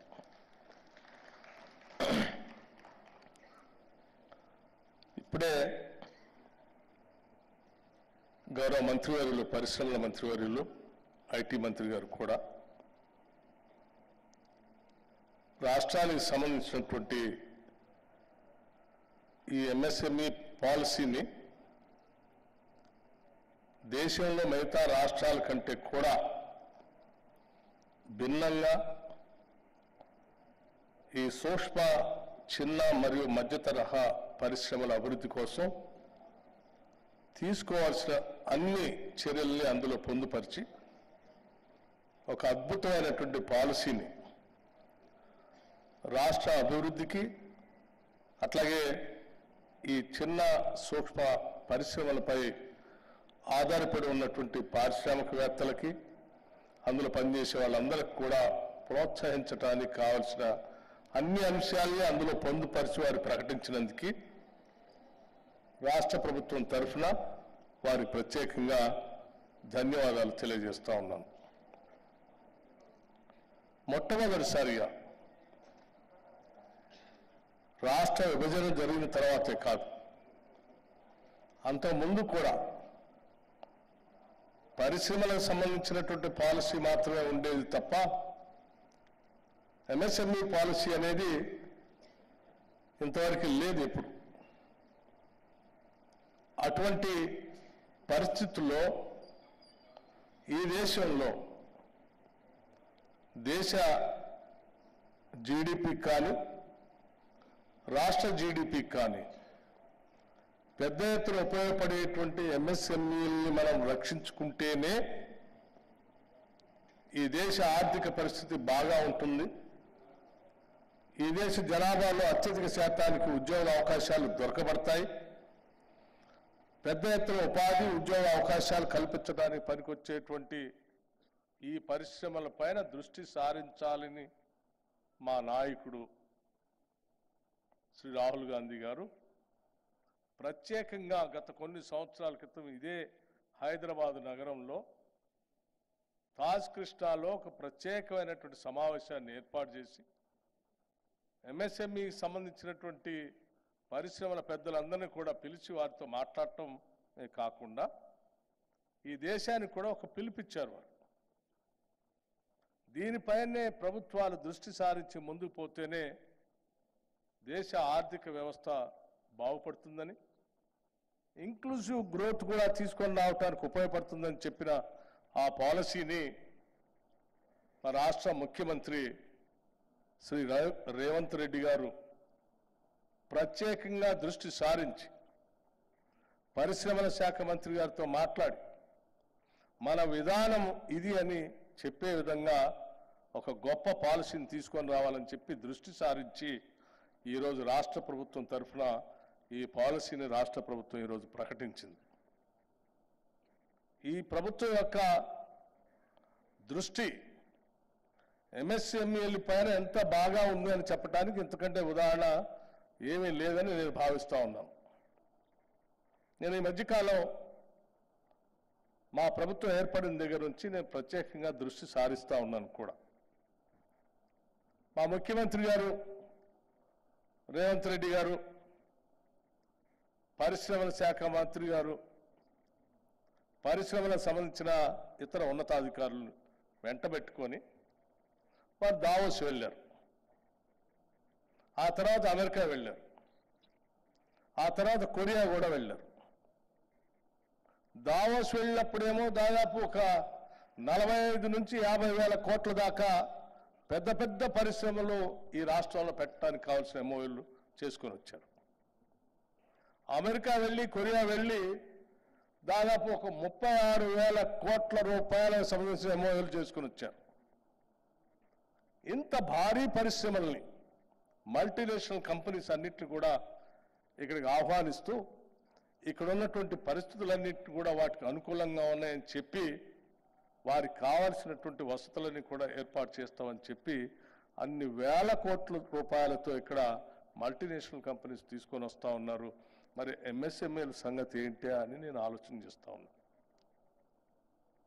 కానీ చాలా ఆశ్చర్యంగా వాటితో పాటు ఎంఎస్ఎంఈల పైన కూడా మన దృష్టి ఉంది అని చెప్తూ మొట్టమొదటిసారి ఈ రాష్ట్రంలో ఎప్పుడూ లేనట్టుగా ఒక పాలసీని తయారు చేసి వాటికి కావాల్సిన విధంగా కావాల్సిన రాయితీలన్నింటినీ అందులో పొందుపరిచి భూమి కేటాయింపులు ఒకటే కాదు, అందులో ప్రత్యేకంగా ఉమెన్ కోటా ఒకటి పెట్టి దాంట్లో మళ్ళీ ఎస్సీ ఎస్టీలకి ఒక కోటా పెట్టి దానికిచ్చే రాయితీలు డబ్బులు సంబంధించి 75 లక్షలు ఉంటే ₹1 కోటి వరకు పెంచుతామని నిర్ణయం చేసి ఈ రకమైనటువంటి నిర్ణయాలతో ఎంఎస్సి మీద ప్రత్యేకమైనటువంటి ప్రేమను చూపిస్తూ ఈరోజు అనేక రాయితీలతో ప్రోత్సహిస్తూ ఉంటే వారు దానిని దీనిని రెండు మేలుకలికతో తెలంగాణ రాష్ట్ర పారిశ్రామిక అభివృద్ధి కోసం ఎంత దృష్టి సారించారో ఈ రెండు ఉదంతాలతోనే మనకు చాలా స్పష్టంగా అర్థమవుతాం. నేను డెఫినెట్గా వారిద్దరిని కూడా రాష్ట్ర ప్రభుత్వం నుంచే కాదు, రాష్ట్ర ప్రజలందరి తరఫు నుంచి కూడా వారిని నేను ప్రత్యేకంగా అభినందిస్తా ఉన్నాను. అట్లాగే ఇన్ని పెద్ద ఎత్తున ఎంఎస్ఎంఈలు ఈ రాష్ట్రానికి రావటానికి, తెలంగాణ రాష్ట్రం అంటే ముఖ్యంగా హైదరాబాద్ నగరం చుట్టూ పెద్ద ఎత్తున రావటానికి ఆనాటి కాంగ్రెస్ ప్రభుత్వాలు ఒకసారి ఆలోచన చేయండి. బిహెచ్ఎల్ కానీ, బీడీఎల్ కానీ, ఈసీఎల్ కానీ, లేకపోతే డిఆర్డిఏ కానీ, డిఆర్డిఓలు కానీ, లేకపోతే రకరకాలైనటువంటి ఐడిపిఎల్ కానీ, రకరకాల ప్రభుత్వ రంగ సంస్థలు ఆనాటి కాంగ్రెస్ ప్రభుత్వాలు పెద్ద ఎత్తున ఈ హైదరాబాద్ పరిసర ప్రాంతాల్లో వాళ్ళు పెట్టారు. కాబట్టే వాటికి అనుబంధంగా అనేక ఎంఎస్ఎంఈలు ఈరోజు రాష్ట్రంలో పెద్ద ఎత్తున వచ్చాయి. ఇది చాలా ముందు చూపుతో ఆనాటి కాంగ్రెస్ ప్రభుత్వాలు ఇక్కడ పెట్టినటువంటి వ్యవస్థ వలన ఈరోజు రాష్ట్రంలో ఎంఎస్ఎంఈలు వేళ్ళు అనుకొని చాలా రకాలైనటువంటి ప్రజలకి ఉపాధి అవకాశాలు కల్పిస్తూ ఉన్నాయి. ఎంత చక్కటి వాతావరణం ఉందనంటే వీళ్ళు తయారు చేసినటువంటి పుస్తకంలోని 9వ పేజీలో మీరు చూడండి, ఎంఎస్ఎంఈలకు సంబంధించి రాష్ట్ర వ్యాప్తంగా చాలా రాష్ట్రాల్లో ఎంఎస్ఎంఈలు మూతకు గురవుతూ ఉన్నాయి. మీరు ఆ సంఖ్య చూస్తూ ఉంటే గుజరాత్ రాష్ట్రంలో 1626 ఎంఎస్ఎంఈలు మూతపడ్డాయి. హర్యానా రాష్ట్రంలో 558 ఎంఎస్ఎంఈలు మూతపడ్డాయి. కర్ణాటక రాష్ట్రంలో 804 మూతపడ్డాయి. మహారాష్ట్రలో అయితే 5082 ఎంఎస్ఎంఈలు మూతపడ్డాయని లెక్క చెప్తా ఉన్నాం. తమిళనాడులో 2456 ఎంఎస్ఎంఈలు మూతపడితే, అదే తెలంగాణకు వచ్చేవారికి అతి తక్కువగా కేవలం 231 ఎంఎస్ఎంఈలు మాత్రమే మూతపడ్డాయంటే ఇక్కడ కావాల్సినటువంటి వాతావరణం కానీ, పరిస్థితులు కానీ, అవకాశాలు కానీ, ఇన్ఫ్రాస్ట్రక్చర్ కానీ అద్భుతంగా ఇక్కడ ఉన్నాయని చెప్పడానికి ఇంతకంటే ఉదాహరణ ఏమీ లేదని నేను ఈ సందర్భంగా మీ అందరికీ మనవి చేస్తా ఉన్నాను. అందుకే ఎంఎస్ఎంఈలు సంబంధించి చాలా స్పష్టంగా ఈ ప్రభుత్వం ప్రగాఢంగా నమ్ముతా ఉంది. గ్లోబలైజేషన్ జరుగుతున్నటువంటి ప్రక్రియలో మల్టీనేషనల్ కంపెనీలు అన్నీ కూడా టేక్ ఓవర్ చేస్తూ, ఒకళ్ళ పరిశ్రమను పెడితే పబ్లిక్ లిమిటెడ్ కంపెనీ ఇంకో ఆయన వచ్చి దాన్ని టేక్ ఓవర్ చేసి ఆ చేతిలో లేకుండా పోతాం. అలా కాకుండా అదే ఎంఎస్ఎంఈలు అయితే పెద్ద ఎత్తున ఇటువంటి ప్రమాదం ఉండదు. చాలా అతి తక్కువ, నాకు తెలిసి మినిమల్ టేక్ ఓవర్ అనేది ఎంఎస్ఎంఈల్లో ఉంటుంది. మన తెలివి, మన విజ్ఞానం, మనం తయారు చేసినటువంటి సంస్థ వ్యవస్థ మన చేతుల్లోనే ఉంటుంది. కాబట్టి పెద్ద ఎత్తున ఈ టేక్ ఓవర్ సమస్యలు కూడా లేకుండా చేయడానికి పనికొచ్చే విధంగా ఎంఎస్ఎంఈలు ఉపయోగపడతాయి. కాబట్టి వాటిని కూడా పెద్ద ఎత్తున ప్రోత్సహించాలని ఆలోచన చేస్తాను. కొద్దిమంది మాట్లాడుతూ ఎంఎస్ఎంఈలు పనికొచ్చేటువంటి స్కిల్ రాలేదంటే మా మంత్రి గారు చాలా స్పష్టంగా సమాధానం చెప్పారు.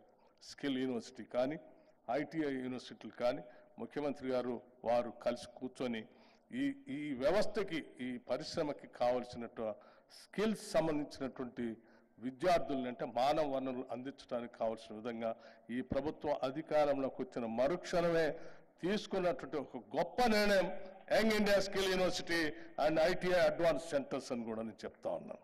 ఇవన్నీ రేపొద్దున ఎంఎస్ఎంఈలు ఇక్కడ పెద్ద ఎత్తున నిలదొక్కుకోవటానికి ఉపయోగపడేటువంటి మానవ వనరులు అందించేటువంటి వ్యవస్థ. అట్లాగే ఈ ప్రభుత్వం పెద్ద ఎత్తున ఫీజు రియంబర్స్మెంట్ ఇస్తూ ఇంజనీరింగ్ కాలేజ్ స్టూడెంట్స్ని పెద్ద ఎత్తున చదివిస్తూ ఉంది. వాళ్ళందరూ కూడా ఇటువంటి ఇన్స్టిట్యూషన్స్ పనికొచ్చేటువంటి వాళ్ళే.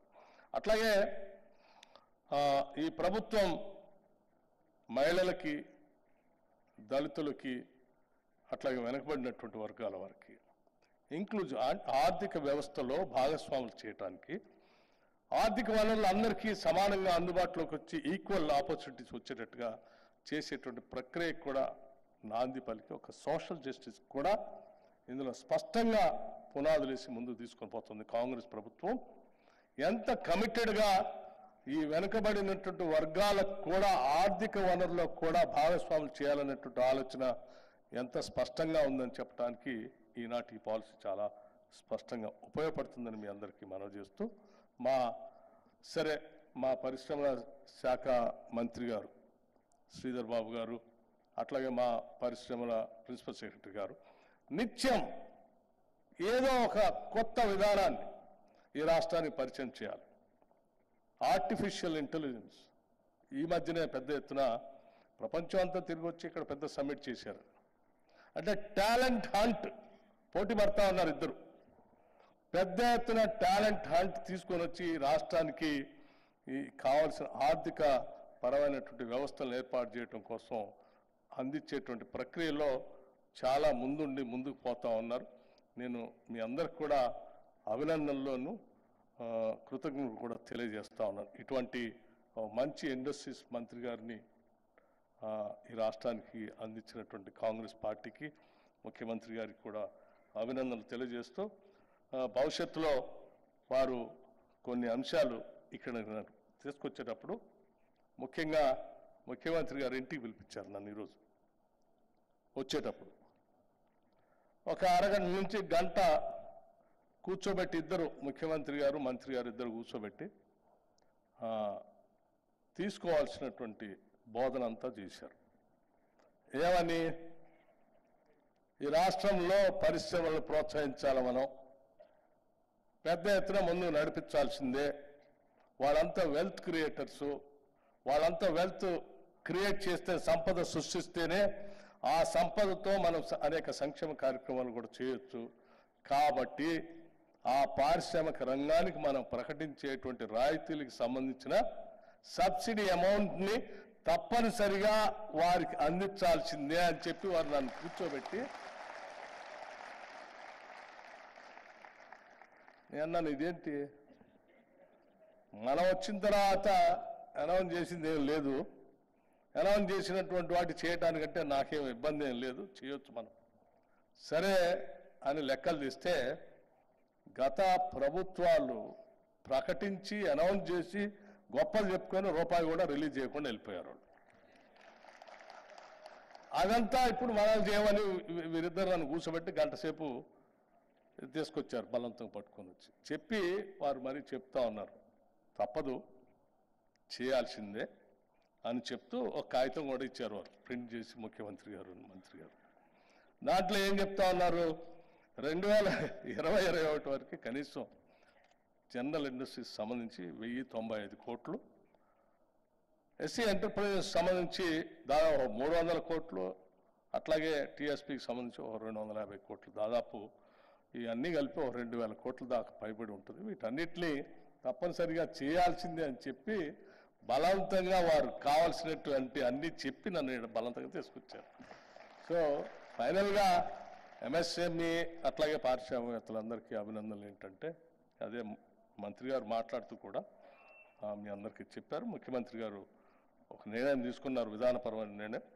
తప్పనిసరిగా ఈ పెండింగ్ ఉన్నటువంటి ఎంఎస్ఎంఈకి సంబంధించినటువంటి ఈ సబ్సిడీస్ అమౌంట్ ఏదో ఒకటేసారి చేయలేము, కానీ మీ అందరికీ తెలుసు ఆర్థిక పరిస్థితి, ఒకటేసారి చేయలేము, కానీ తప్పనిసరిగా విడతల వారీగా ఈ సంవత్సరం కొంత చేసుకుంటూ వస్తామని చెప్పి ఈ సందర్భంగా మీ అందరికీ మనవి చేస్తూ ఎంఎస్ఎంఈలు బాగా అభివృద్ధి చెందాలని రాష్ట్రంలో, తద్వారా ఈ రాష్ట్ర ప్రగతికి, జీడిపికి మీరు పెద్ద ఎత్తున ఉపయోగపడాలని చెప్పి నేను మనస్ఫూర్తిగా కోరుకుంటూ సెలవు తీసుకుంటున్నాను. జై హింద్, నమస్కారం, థ్యాంక్ యూ.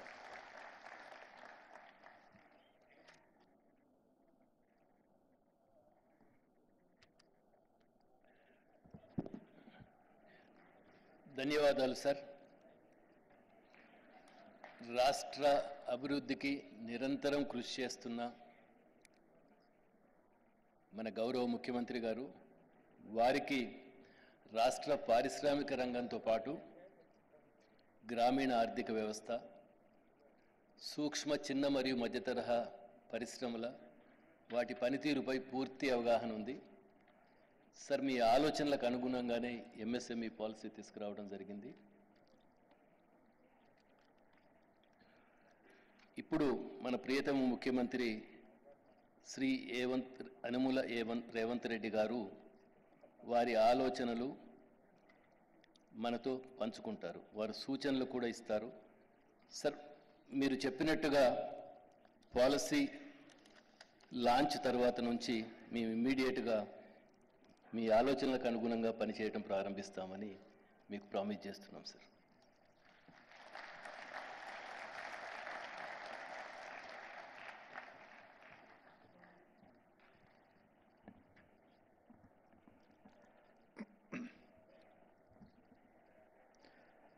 తెలంగాణ పరిశ్రమల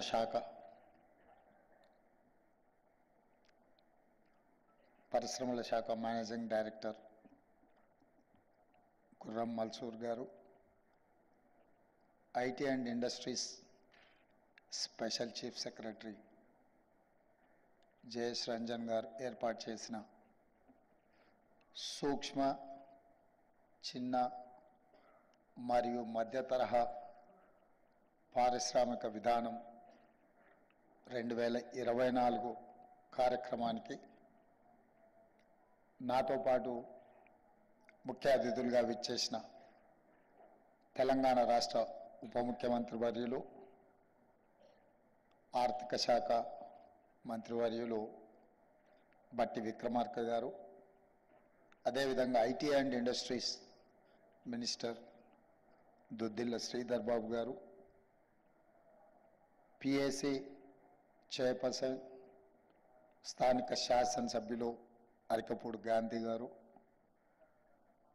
Telangana industrial infrastructure corporation chairperson Nirmala Jaggareddy గారు, అయిత ప్రకాష్ రెడ్డి గారు, రాయల నాగేశ్వరరావు గారు, వేదిక మీద ఉన్న పారిశ్రామికవేత్తలు, వివిధ సంస్థల యొక్క ప్రతినిధులు, తెలంగాణ సంపద సృష్టిలో భాగస్వాములైన మిత్రులందరికీ కూడా మనస్ఫూర్తిగా అభినందనలు. ఈ కార్యక్రమానికి తెలంగాణ రాష్ట్ర ప్రభుత్వం తరఫున మిమ్మల్ని అందరినీ సాదరంగా ఆహ్వానిస్తున్నాం. ఈరోజు ఈ సమావేశం తెలంగాణ రాష్ట్రం ఏర్పడిన తర్వాత 3వ ప్రభుత్వంగా కాంగ్రెస్ పార్టీ ఏర్పాటు చేసిన ఈ ప్రభుత్వంలో ప్రభుత్వం యొక్క విధి విధానాలను సూక్ష్మ, చిన్న మరియు మధ్య తరహా పరిశ్రమ యజమానులకు మా యొక్క విధి విధానాలను తెలియజేయడమే కాకుండా తెలంగాణ రాష్ట్రంలో మీరు పెట్టుబడులు పెట్టి ఉద్యోగ ఉపాధి అవకాశాలు కల్పించి తెలంగాణ రాష్ట్ర సంపదను పెంపొందించడానికి అవసరమైన ప్రోత్సాహాన్ని అందించాలనే ఈరోజు మా మంత్రివర్గం ఇక్కడికి వచ్చి మీరు చేసిన సూచనలను తీసుకోవడమే కాకుండా మా విధి విధానాలను కూడా మీ ముందు ప్రస్తావించడం జరిగింది.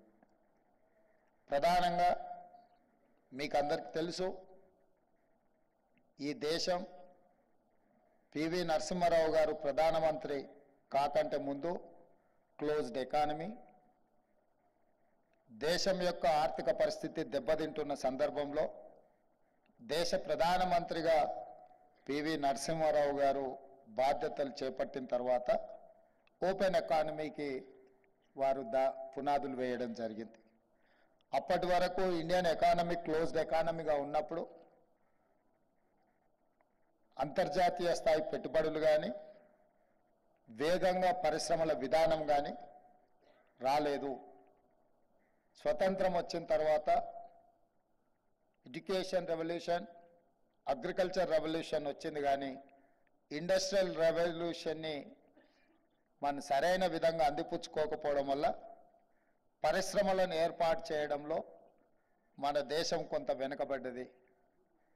కానీ పివి నరసింహారావు గారు ఈ దేశానికి ప్రధానమంత్రి అయిన తర్వాత ఇండస్ట్రియల్ పాలసీలో తీసుకొచ్చిన మార్పులు, పెట్టుబడుల విధానంలో తీసుకొచ్చిన సరళీకృత విధానాలు, క్లోజ్డ్ ఎకానమీగా ఉన్న ఇండియన్ ఎకానమీ ఓపెన్ ఎకానమీగా ఎల్పిజి, లిబరలైజేషన్, ప్రైవేటైజేషన్, గ్లోబలైజేషన్, అంటే ప్రపంచంతో మనం పోటీ పడే విధంగా మన విధి విధానాలను మార్చి ఆనాడు వారు ప్రధానమంత్రిగా, శ్రీ మన్మోహన్ సింగ్ గారు ఆర్థిక మంత్రిగా ఈ దేశంలో గొప్ప విధానాలను తీసుకురావడంతో ఈరోజు భారతదేశము ప్రపంచ దేశాలతో పోటీ పడగలిగిన స్థాయికి మనం ఈరోజు రాణించినాం.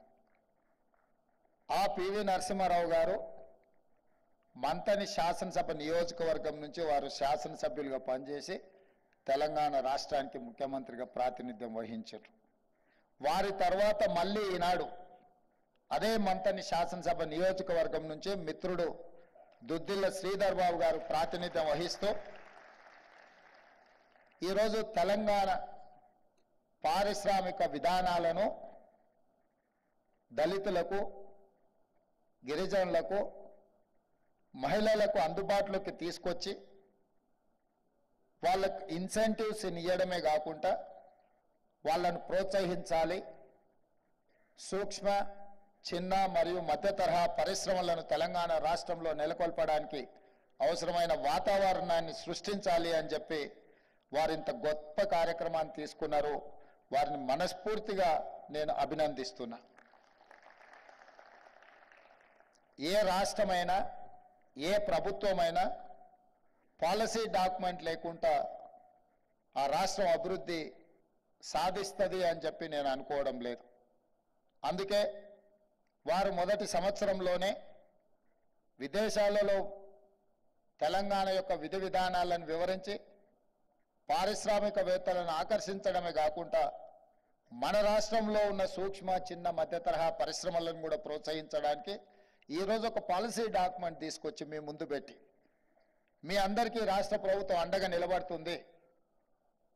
గత ప్రభుత్వం మీకు ఇచ్చిన మాట ఇన్సెంటివ్స్ విషయంలో గత ప్రభుత్వం ఇచ్చిన హామీని మా బాధ్యతగా తప్పకుండా వాటిని కొనసాగిస్తాం. వాటిని మీకు చెల్లించే విధంగా రాష్ట్ర ప్రభుత్వం ముందుకు వెళ్తుంది. ప్రభుత్వం అనేది continuous process. Government is continuous process. Political executives మారుతుండొచ్చు, కానీ ప్రభుత్వ విధానాలను కొనసాగించినప్పుడే రాష్ట్రం అభివృద్ధి చెందుతుందన్న విషయాన్ని మేము స్పష్టంగా విశ్వసిస్తున్నాం, నమ్ముతున్నాం.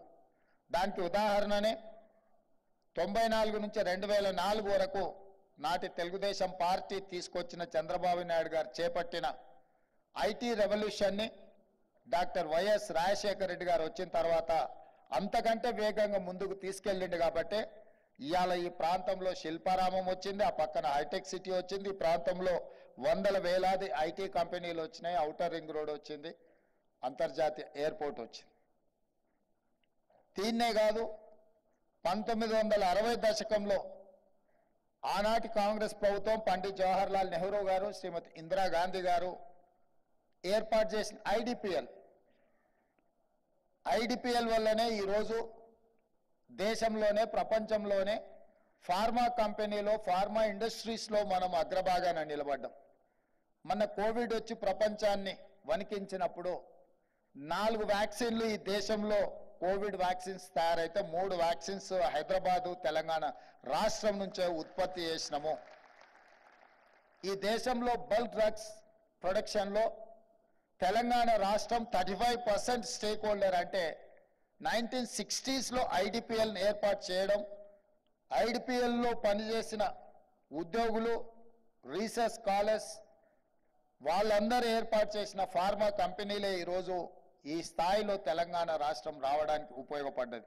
అదే కాదు, బట్టి విక్రమార్క గారు చెప్పినట్టు డిఫెన్స్ ఇన్వెస్ట్మెంట్స్ కానీ, బిహెచ్ఎల్ కానీ, ఇతర చాలా పరిశ్రమలు ఆనాడు పారిశ్రామిక విధానంలో తెలంగాణ ప్రాంతాన్ని, హైదరాబాదు నగర కేంద్రంగా ఏర్పాటు చేసిన పరిశ్రమలు ఈరోజు ఒక చిన్న గ్రామంగా ఉండే బిహెచ్ఎల్ ఒక పెద్ద పట్టణంగా మారింది.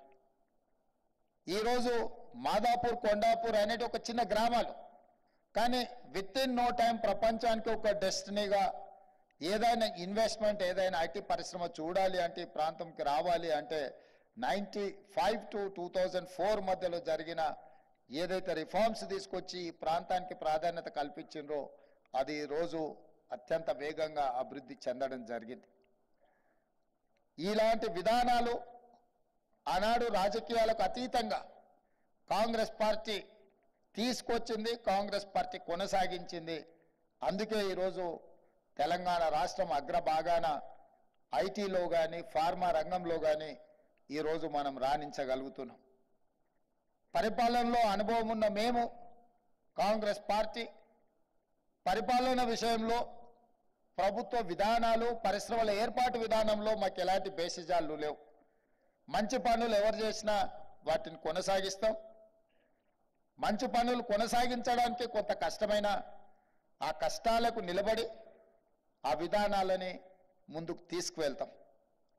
అదేవిధంగా కొన్ని రాష్ట్ర ప్రయోజనానికి విఘాతం కలిగించే అంశాలు ఏమైనా ఉంటే వాటిని తొలగించి నూతన విధి విధానాలను ఖరారు చేయడానికి మా ప్రభుత్వం ఏమాత్రం వెనక్కి పోదు. అందుకే మిత్రులారా, ఇప్పటిదాకా మా మిత్రులు చెప్పినట్టు చాలా వరకు తెలంగాణ రాష్ట్రంలో పట్టాలు పొంది విద్యార్థులు బయటకు వస్తున్నారు. కానీ ఉద్యోగ ఉపాధి అవకాశాలకు వెళ్ళినప్పుడు వాళ్ళు తెచ్చుకున్న పట్టా అక్కడ ఉన్న అవసరాలకు సరిపోవడం లేదు. ఈరోజు they are getting certificates, degrees for PGs, PhD. కానీ నిజంగా ఉద్యోగానికి వెళ్ళినప్పుడు, ఉపాధి కోసం వెళ్ళినప్పుడు ఈ చదువుకు అక్కడి అవసరానికి దెర్ ఇస్ ఎ గ్యాప్. అందుకోసమే ఈరోజు ప్రతి సంవత్సరం మన దగ్గర నుంచి 1,00,000 పైగా ఇంజనీరింగ్ స్టూడెంట్స్ బయటకు వస్తున్నారు.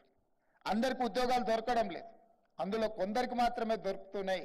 వీటన్నిటిని కూడా మేము క్రెడాయితో కానీ లేకపోతే NAC national academy of constructions వాళ్ళతో కానీ ఇతర పారిశ్రామికవేత్తలతో ఏర్పాటు చేసిన సమావేశాలలో చాలా ఉద్యోగాలు మా పరిశ్రమలలో ఉన్నాయి. కానీ స్కిల్డ్ ఎంప్లాయీస్ ఎవరు మాకు దొరకడం లేదు, వెల్ ట్రైన్డ్ ఎవరు రావడం లేదు. దీనికి ఏదో ఒక పరిష్కారం చూడాలి అని వాళ్ళు మాకు సూచన చేశారు.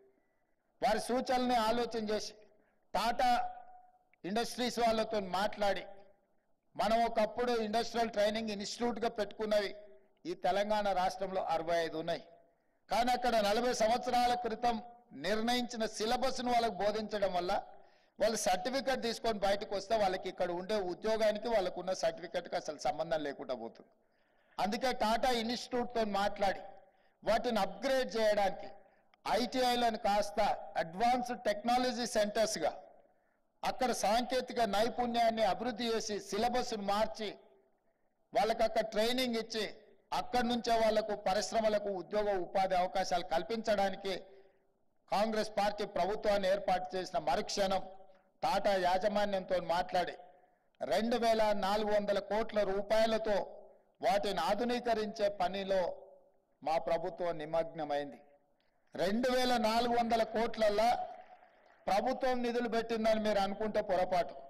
కేవలం 300 కోట్ల రూపాయలు మాత్రమే రాష్ట్ర ప్రభుత్వం కేటాయిస్తే 2,100 కోట్ల రూపాయలను టాటా పరిశ్రమ సిఎస్ఆర్ ఫండ్స్ ద్వారా పెట్టి తెలంగాణ రాష్ట్రంలో వేలాది లక్షలాది నిరుద్యోగ యువకులకు శిక్షణనిచ్చి ప్రయోజకులుగా మార్చి వాళ్లకు ఉద్యోగ ఉపాధి అవకాశాలు కల్పించడానికి ఆ సంస్థ ముందుకు వచ్చింది.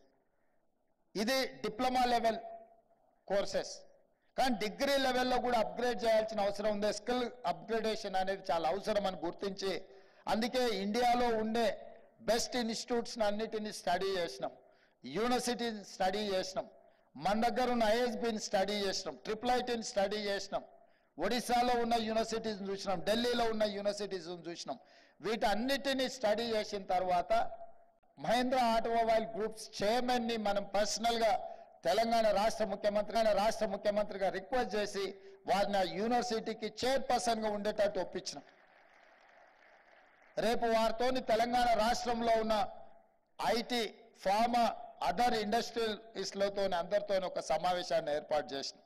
దాని నిర్వహణకు అవసరమైన కార్పస్ ఫండ్ కూడా ఇండస్ట్రియలిస్టుల నుంచే కలెక్ట్ చేయాలనుకుంటున్నాం. మా జేఎస్ రంజన్ గారు దీన్ని కోఆర్డినేట్ చేస్తున్నారు.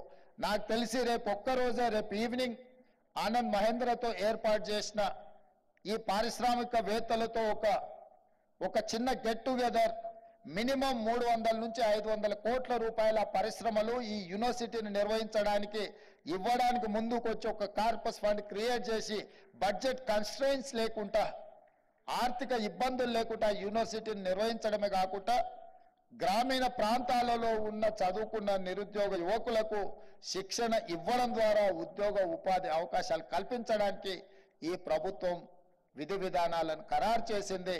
ముందుకొచ్చిన పారిశ్రామికవేత్తలందరూ కూడా ఆనంద్ మహేంద్ర లాంటి వ్యక్తులకు తెలంగాణ రాష్ట్ర ప్రభుత్వం తరఫున కృతజ్ఞతలు తెలియజేస్తున్నాం. ఇది రాజకీయ ప్రయోజనం కోసం కాదు.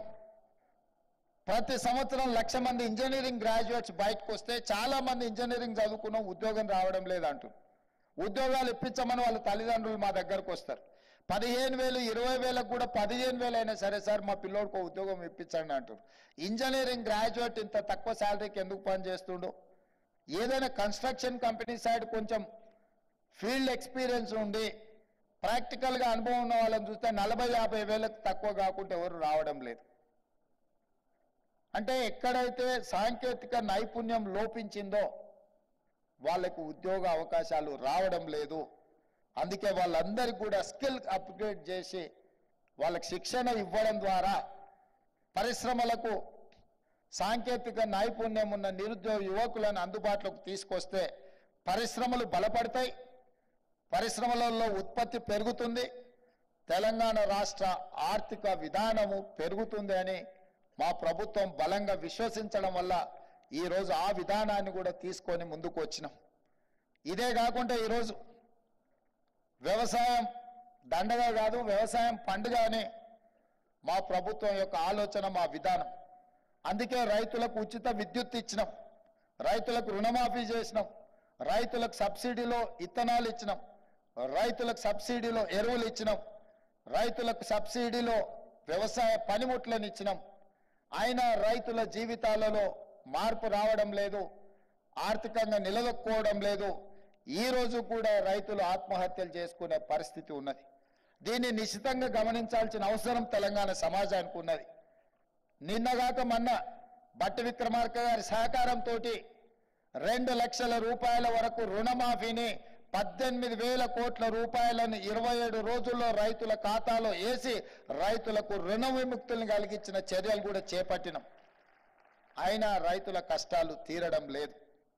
గ్రామీణ ప్రాంతం నుంచి వచ్చిన నేను దీన్ని నిశితంగా గమనించి పరిశీలించి మీ ముందు ఉంచుతున్న మాట ఏంది అని అంటే, కుటుంబంలో చాలా మంది వ్యవసాయం మీదనే ఆధారపడడం వల్ల వ్యవసాయం ద్వారా వచ్చిన ఆదాయం కుటుంబానికి సరిపోవడం లేదు.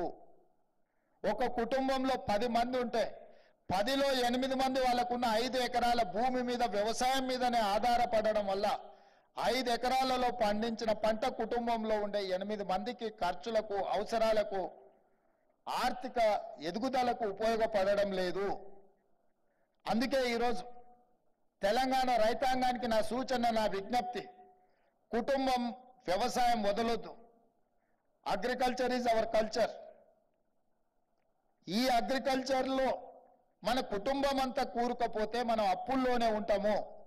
అందుకే కుటుంబంలో 2 3 వ్యవసాయం చేస్తే మిగతా వాళ్ళు వ్యవసాయం నుంచి బయటకు వచ్చి ఉద్యోగ ఉపాధి అవకాశాలలో రాణించాలి, వ్యాపారాలలో ఎదగాలి. అప్పుడే మన కుటుంబాలు ఆర్థికంగా ఎదుగుతాయి. చాలామంది ఈరోజు కృష్ణా, గుంటూరు జిల్లాల నుంచి మొదలు పెడితే నిజామాబాద్, ఖమ్మం లాంటి జిల్లాలలో ఉన్న రైతుల కుటుంబాలు ఒకప్పుడు గొప్ప వ్యవసాయదారులుగా ఉన్న వాళ్ళు కూడా వాళ్ళ పిల్లలను ఐటీ సైడ్ చదివించడం వల్ల, వాళ్ళు ఐటీ నిపుణులుగా అమెరికాలకు, ఇతర దేశాలకు వెళ్ళడం వల్ల ఆ కుటుంబాలు ఆర్థికంగా ఎంతో ఎదిగినాయి. ఆ కుటుంబాలు అదే వ్యవసాయం మీద ఆధారపడి ఉంటే వాళ్ళకు ఆర్థిక ఎదుగుదల రాకపోతుండే. ఇవాళ మన రాష్ట్రంలో అత్యధికంగా ఆదాయం పెరగడానికి, భూముల విలువలు పెరగడానికి బలమైన కారణము మన యువత సిలికాన్ వ్యాలీని కూడా శాసించేంత స్థాయికి ఐటీ రంగాలలో, ఫార్మా రంగాలలో రాణించడం వల్ల ఆ సంపాదనతో ఈరోజు భూముల మీద పెట్టుబడులు పెట్టినరు. ఒకప్పుడు కృష్ణా, గుంటూరులో 1 ఎకరం అమ్మితే తెలంగాణలో 10 ఎకరాలు కొనే పరిస్థితి ఉండే. ఇవాళ తెలంగాణలో 1 ఎకరం అమ్మితే కృష్ణా, గుంటూరులో 100 ఎకరాలు కొనుక్కునే పరిస్థితి వచ్చింది.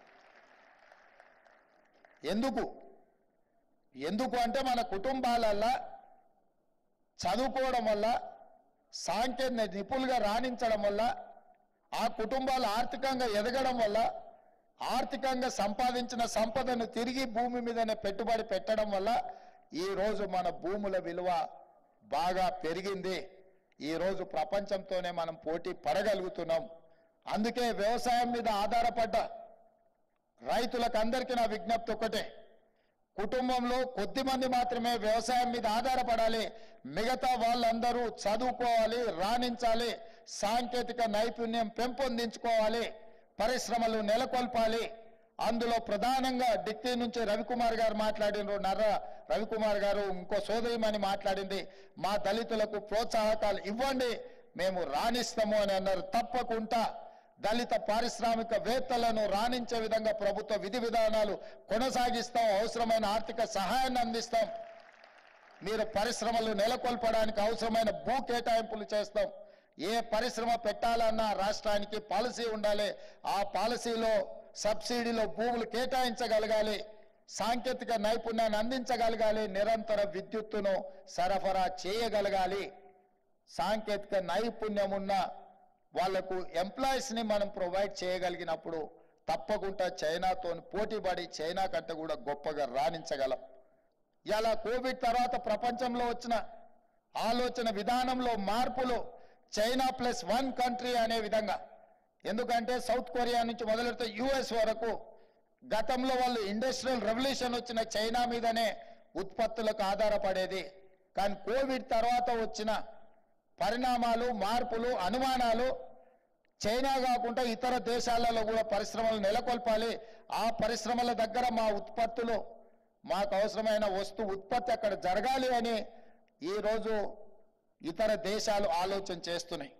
ఆ దేశాలన్నీ కూడా ఈ మధ్యకాలంలో నేను, శ్రీధర్ బాబు గారు యుఎస్, సౌత్ కొరియా చాలా దేశాలు పెట్టుబడుల గురించి మేము మాట్లాడినాం, పారిశ్రామికవేత్తలను కలిసినాం.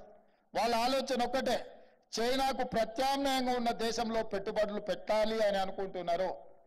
నేను వాళ్ళకి చెప్పిన, చైనాకు ప్రత్యామ్నాయంగా భారతదేశంలో ప్రత్యామ్నాయం తెలంగాణ, చైనా +1 కంట్రీ అంటే దట్ ఈజ్ మై తెలంగాణ. తెలంగాణలో మీరు పెట్టుబడులు పెట్టండి, తెలంగాణలో పరిశ్రమలు ప్రోత్సహించే బాధ్యత మాది అని చెప్పడమే కాకుండా ఈరోజు ఫ్యూచర్ సిటీని డిజైన్ చేసినాము. అక్కడ లైఫ్ సైన్సెస్, గ్రీన్ ఫార్మా, రకరకాల పరిశ్రమలు, దానికి సంబంధించిన ఏర్పాట్లను అన్నిటిని కూడా వేగంగా ముందుకు తీసుకెళ్లడానికి విధి విధానాలను ఖరారు చేసినాం. ఇవాళ తెలంగాణ రాష్ట్రం వడ్డించిన విస్తరిలాగా ఉంది. ఇవాళ ఔటర్ రింగ్ రోడ్డు మన అభివృద్ధికి ఎంతో సహకరించింది. ఔటర్ రింగ్ రోడ్కు ప్యారలల్గా రీజనల్ రింగ్ రోడ్ని ఇవాళ డెవలప్ చేయాలనుకుంటున్నాం. రీజనల్ రింగ్ రోడ్ని ప్రణాళికలు సిద్ధం చేసినాం. రీజనల్ రింగ్ రోడ్తో పాటు outer ring road to regional ring road, radial roads design చేస్తున్నాము. తద్వారా లక్షలాది ఎకరాల వ్యవసాయ భూములను పరిశ్రమలను నెలకొల్పడానికి, ఉత్పత్తులు పెంచడానికి ఉపయోగపడే విధంగా ట్రంక్ ఇన్ఫ్రాస్ట్రక్చర్ డెవలప్ చేయాలని చెప్పి ఈరోజు మా ప్రభుత్వం నిర్ణయాలు తీసుకున్నది. ఆనాడు హైదరాబాద్ నగరానికి తాగునీటి సమస్య వచ్చినప్పుడు కృష్ణా గోదావరి జలాలను తరలించింది కాంగ్రెస్ పార్టీ. అదేవిధంగా హైదరాబాద్ నగరంలో మెట్రోను నిర్మించింది ఆనాడు డాక్టర్ వైఎస్ రాజశేఖర రెడ్డి గారు ముఖ్యమంత్రిగా ఉన్నప్పుడు. ఇవాళ మెట్రోను విస్తరించదలుచుకున్నాం, తాగునీటి సమస్యల్ని పరిష్కరించదలుచుకున్నాం, పరిశ్రమలకు అవసరమైన విద్యుత్తును, నీటి సరఫరాను చేయదలుచుకున్నాం, పరిశ్రమలకు అవసరమైన భూములను కేటాయించదలుచుకున్నాం. ఆ భూసేకరణలో భూములు కోల్పోతున్న రైతులను భాగస్వాములను చేయదలుచుకున్నాం. ఇవాళ మూసీ అంటే మురికి కూపం కాదు, మూసీ అంటే ఒక ఇండస్ట్రియల్ రెవల్యూషన్ వచ్చిన ప్రాంతంగా డెవలప్ చేయాలని మూసీ రివర్ డెవలప్మెంట్ ఫ్రంట్ని ఈరోజు ముందుకు తీసుకొచ్చినాం. దానికోసం కూడా అంతర్జాతీయ కన్సల్టెంట్స్ను అపాయింట్ చేసినాం. తొందరలోనే హడ్సన్ రివర్ అమెరికాలో ఉన్నట్టుగా, థేమ్ రివర్ లండన్లో ఉన్నట్టుగా తెలంగాణ రాష్ట్రంలో హైదరాబాద్ నగరంలో మూసీ రివర్ను డెవలప్ చేసి ప్రపంచంలో పర్యాటకులందరూ కూడా వచ్చి మూసీని చూసే విధంగా, మూసీ అంటే ఒక అద్భుతం, మ్యాన్ మేడ్ వండర్ అనే విధంగా తీర్చిదిద్దాలి అని చెప్పి ఈరోజు మా ప్రభుత్వం నిర్ణయాలు తీసుకొని ముందుకు వెళ్తున్నది. ఇన్ని ఆలోచనలతోని రాష్ట్ర అభివృద్ధి కోసం మేము పాటుపడుతున్నాం, కష్టపడుతున్నాం. మేమందరం కూడా ఈరోజు కష్టపడుతున్నాం. కొందరికి అనుభవం ఉంది, కొందరికి అనుభవం లేకపోయినా కష్టపడాలన్న ఆలోచన, ఈ రాష్ట్రాన్ని అభివృద్ధి పదం వైపు నడిపించాలన్న ఆకాంక్ష మాకున్నది.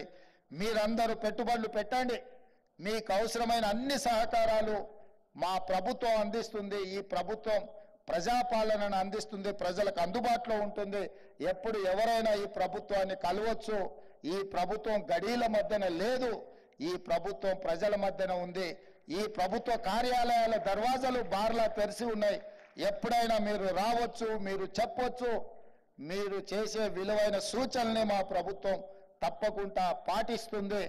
ఎప్పుడైతే దళితులు, గిరిజనులు ఆర్థికంగా ఎదుగుతారో, మహిళలు ఆర్థికంగా నిలదొక్కుంటారో, ముఖ్యంగా ఆర్థిక వ్యవస్థ మహిళల చేతుల్లో ఉన్నప్పుడే ఆ కుటుంబం బాగుపడుతుంది. ఏ గ్రామంలో అమ్మ చేతిలో పెత్తనం ఉంటుందో ఆ కుటుంబం బాగుపడ్డది మేము కళ్ళతో చూసినాం. అందుకే 63 లక్షల మంది సెల్ఫ్ హెల్ప్ గ్రూప్ మహిళల్ని 1 కోటి మందికి పెంచాలి, 1 కోటి మందిని కోటీశ్వరులను చేయాలన్న లక్ష్యంతోనే మా ప్రభుత్వం ప్రణాళికలు సిద్ధం చేస్తుంది. ఇదే శిల్పారామం పక్కనే నైట్ బజార్ అని చెప్పి 3 ఎకరాల పైన ఈ రోజు ఆ ప్రాంతాన్ని సెల్ఫ్ హెల్ప్ గ్రూప్లకు కేటాయించడం, వాళ్ళు చేసే ఉత్పత్తులను అక్కడ ప్రపంచానికి పరిచయం చేసే విధంగా, మార్కెటింగ్ చేసుకునే విధంగా 3 ఎకరాల స్థలాన్ని మహిళలకు కేటాయించి తొందరలోనే అక్కడ మహిళలు చేసే ఉత్పత్తి వాళ్ళ వస్తువులన్నిటిని కూడా అక్కడ ప్రదర్శించడానికి, అక్కడ మార్కెటింగ్ చేయడానికి మా ప్రభుత్వం ముందుకు వచ్చింది. 1,00,000 కోట్ల రూపాయలు జీరో వడ్డీతోనే మహిళలకు రుణంగా ఇప్పించాలి అని చెప్పి ఈరోజు మా ప్రభుత్వం నిర్ణయం తీసుకున్నది. మా ఆర్థిక మంత్రి గారు ఆ దిశగా ప్రణాళికలు సిద్ధం చేస్తున్నాడు. ఇదే కాదు, గ్రామీణ ప్రాంతాలలో ఉన్న పాఠశాలలన్నిటి కూడా గతంలో విద్యా కమిటీల పేరు మీద రాజకీయాలు ఉండే, నేను వచ్చిన తర్వాత ఒక కలం పోటుతోని రద్దు చేసి అమ్మ ఆదర్శ పాఠశాల అని చెప్పి సెల్ఫ్ హెల్ప్ గ్రూప్లలో ఉండే మహిళలు ఎవరి పిల్లలైతే ప్రభుత్వ పాఠశాలలలో చదువుతున్నారో ఆ తల్లుల చేతుల్లోనే ఆ పాఠశాల నిర్వహణ మొత్తం వాళ్ళ చేతుల్లో పెట్టినాం. ఈరోజు ఆ పాఠశాలలో జరిగే అభివృద్ధి కార్యక్రమాలు కూడా వాళ్ళతోనే చేయిస్తున్నాం. ఈ రాష్ట్రంలో ప్రభుత్వ పాఠశాలలో 30 లక్షల మంది విద్యార్థులు చదువుకుంటున్నారు.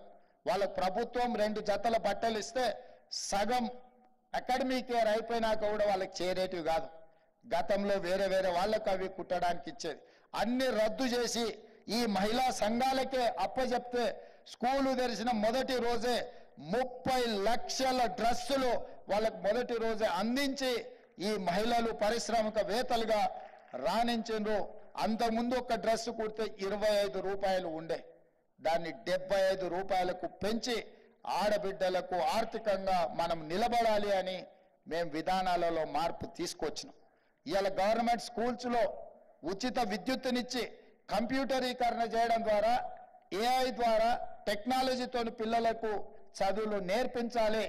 ఆ ప్రభుత్వ పాఠశాలల్లో చదువుకునే పేదల పిల్లలు డాక్టర్లు, లాయర్లు, ఇంజనీర్లుగా రాణించాలి.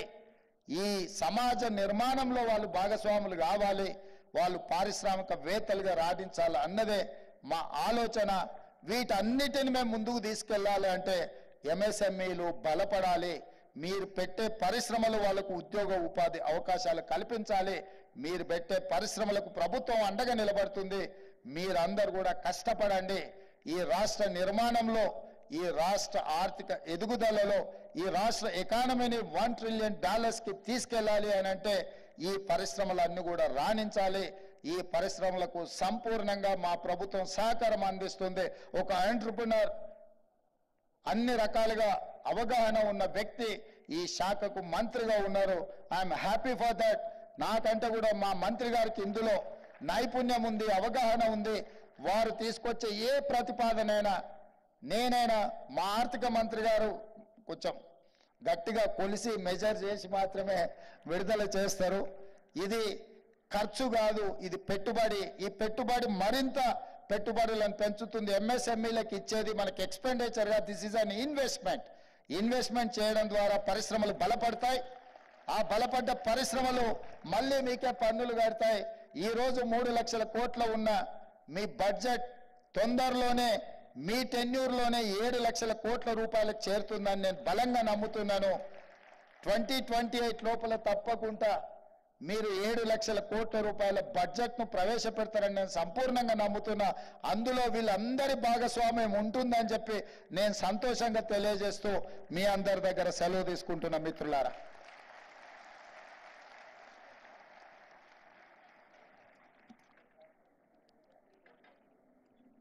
రాష్ట్రాభివృద్ధిపై గౌరవ ముఖ్యమంత్రి గారికి ఉన్న పట్టుదల, దీక్ష మరియు రాష్ట్రంలో పారిశ్రామిక అభివృద్ధికి రచిస్తున్న ప్రణాళికలు మరియు మీ ముందు చూపుకు ధన్యవాదాలు సార్. ఇప్పుడు vote of thanks bye Raj Kumar, additional director. Respected Honorable Chief Minister, sir. Respected Honorable Deputy Chief Minister, sir. respected Honorable Industries Minister, sir, Special Chief Secretary, respected chairpersons of all the corporations on the dais, and respected Special Chief Secretary Jayesh Ranjan, sir, and all the dignitaries on the dais, off the dais. Sir, I am Rajkumar Rodkar, Additional Director, Industries Department, sir. I express my heartful gratitude for Honorable Chief Minister, sir, for attending and unveiling this policy, sir, in spite of your heavy schedule, sir. Thank you so much, sir. I thank Honorable Deputy Chief Minister, sir, for his valuable presence and contribution, and indicating that there is less sickness in our state, sir, as compared to all other states.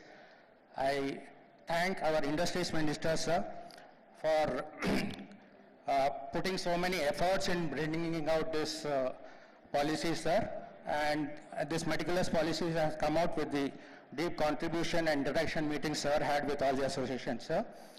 Thank you so much, sir. And I thank all the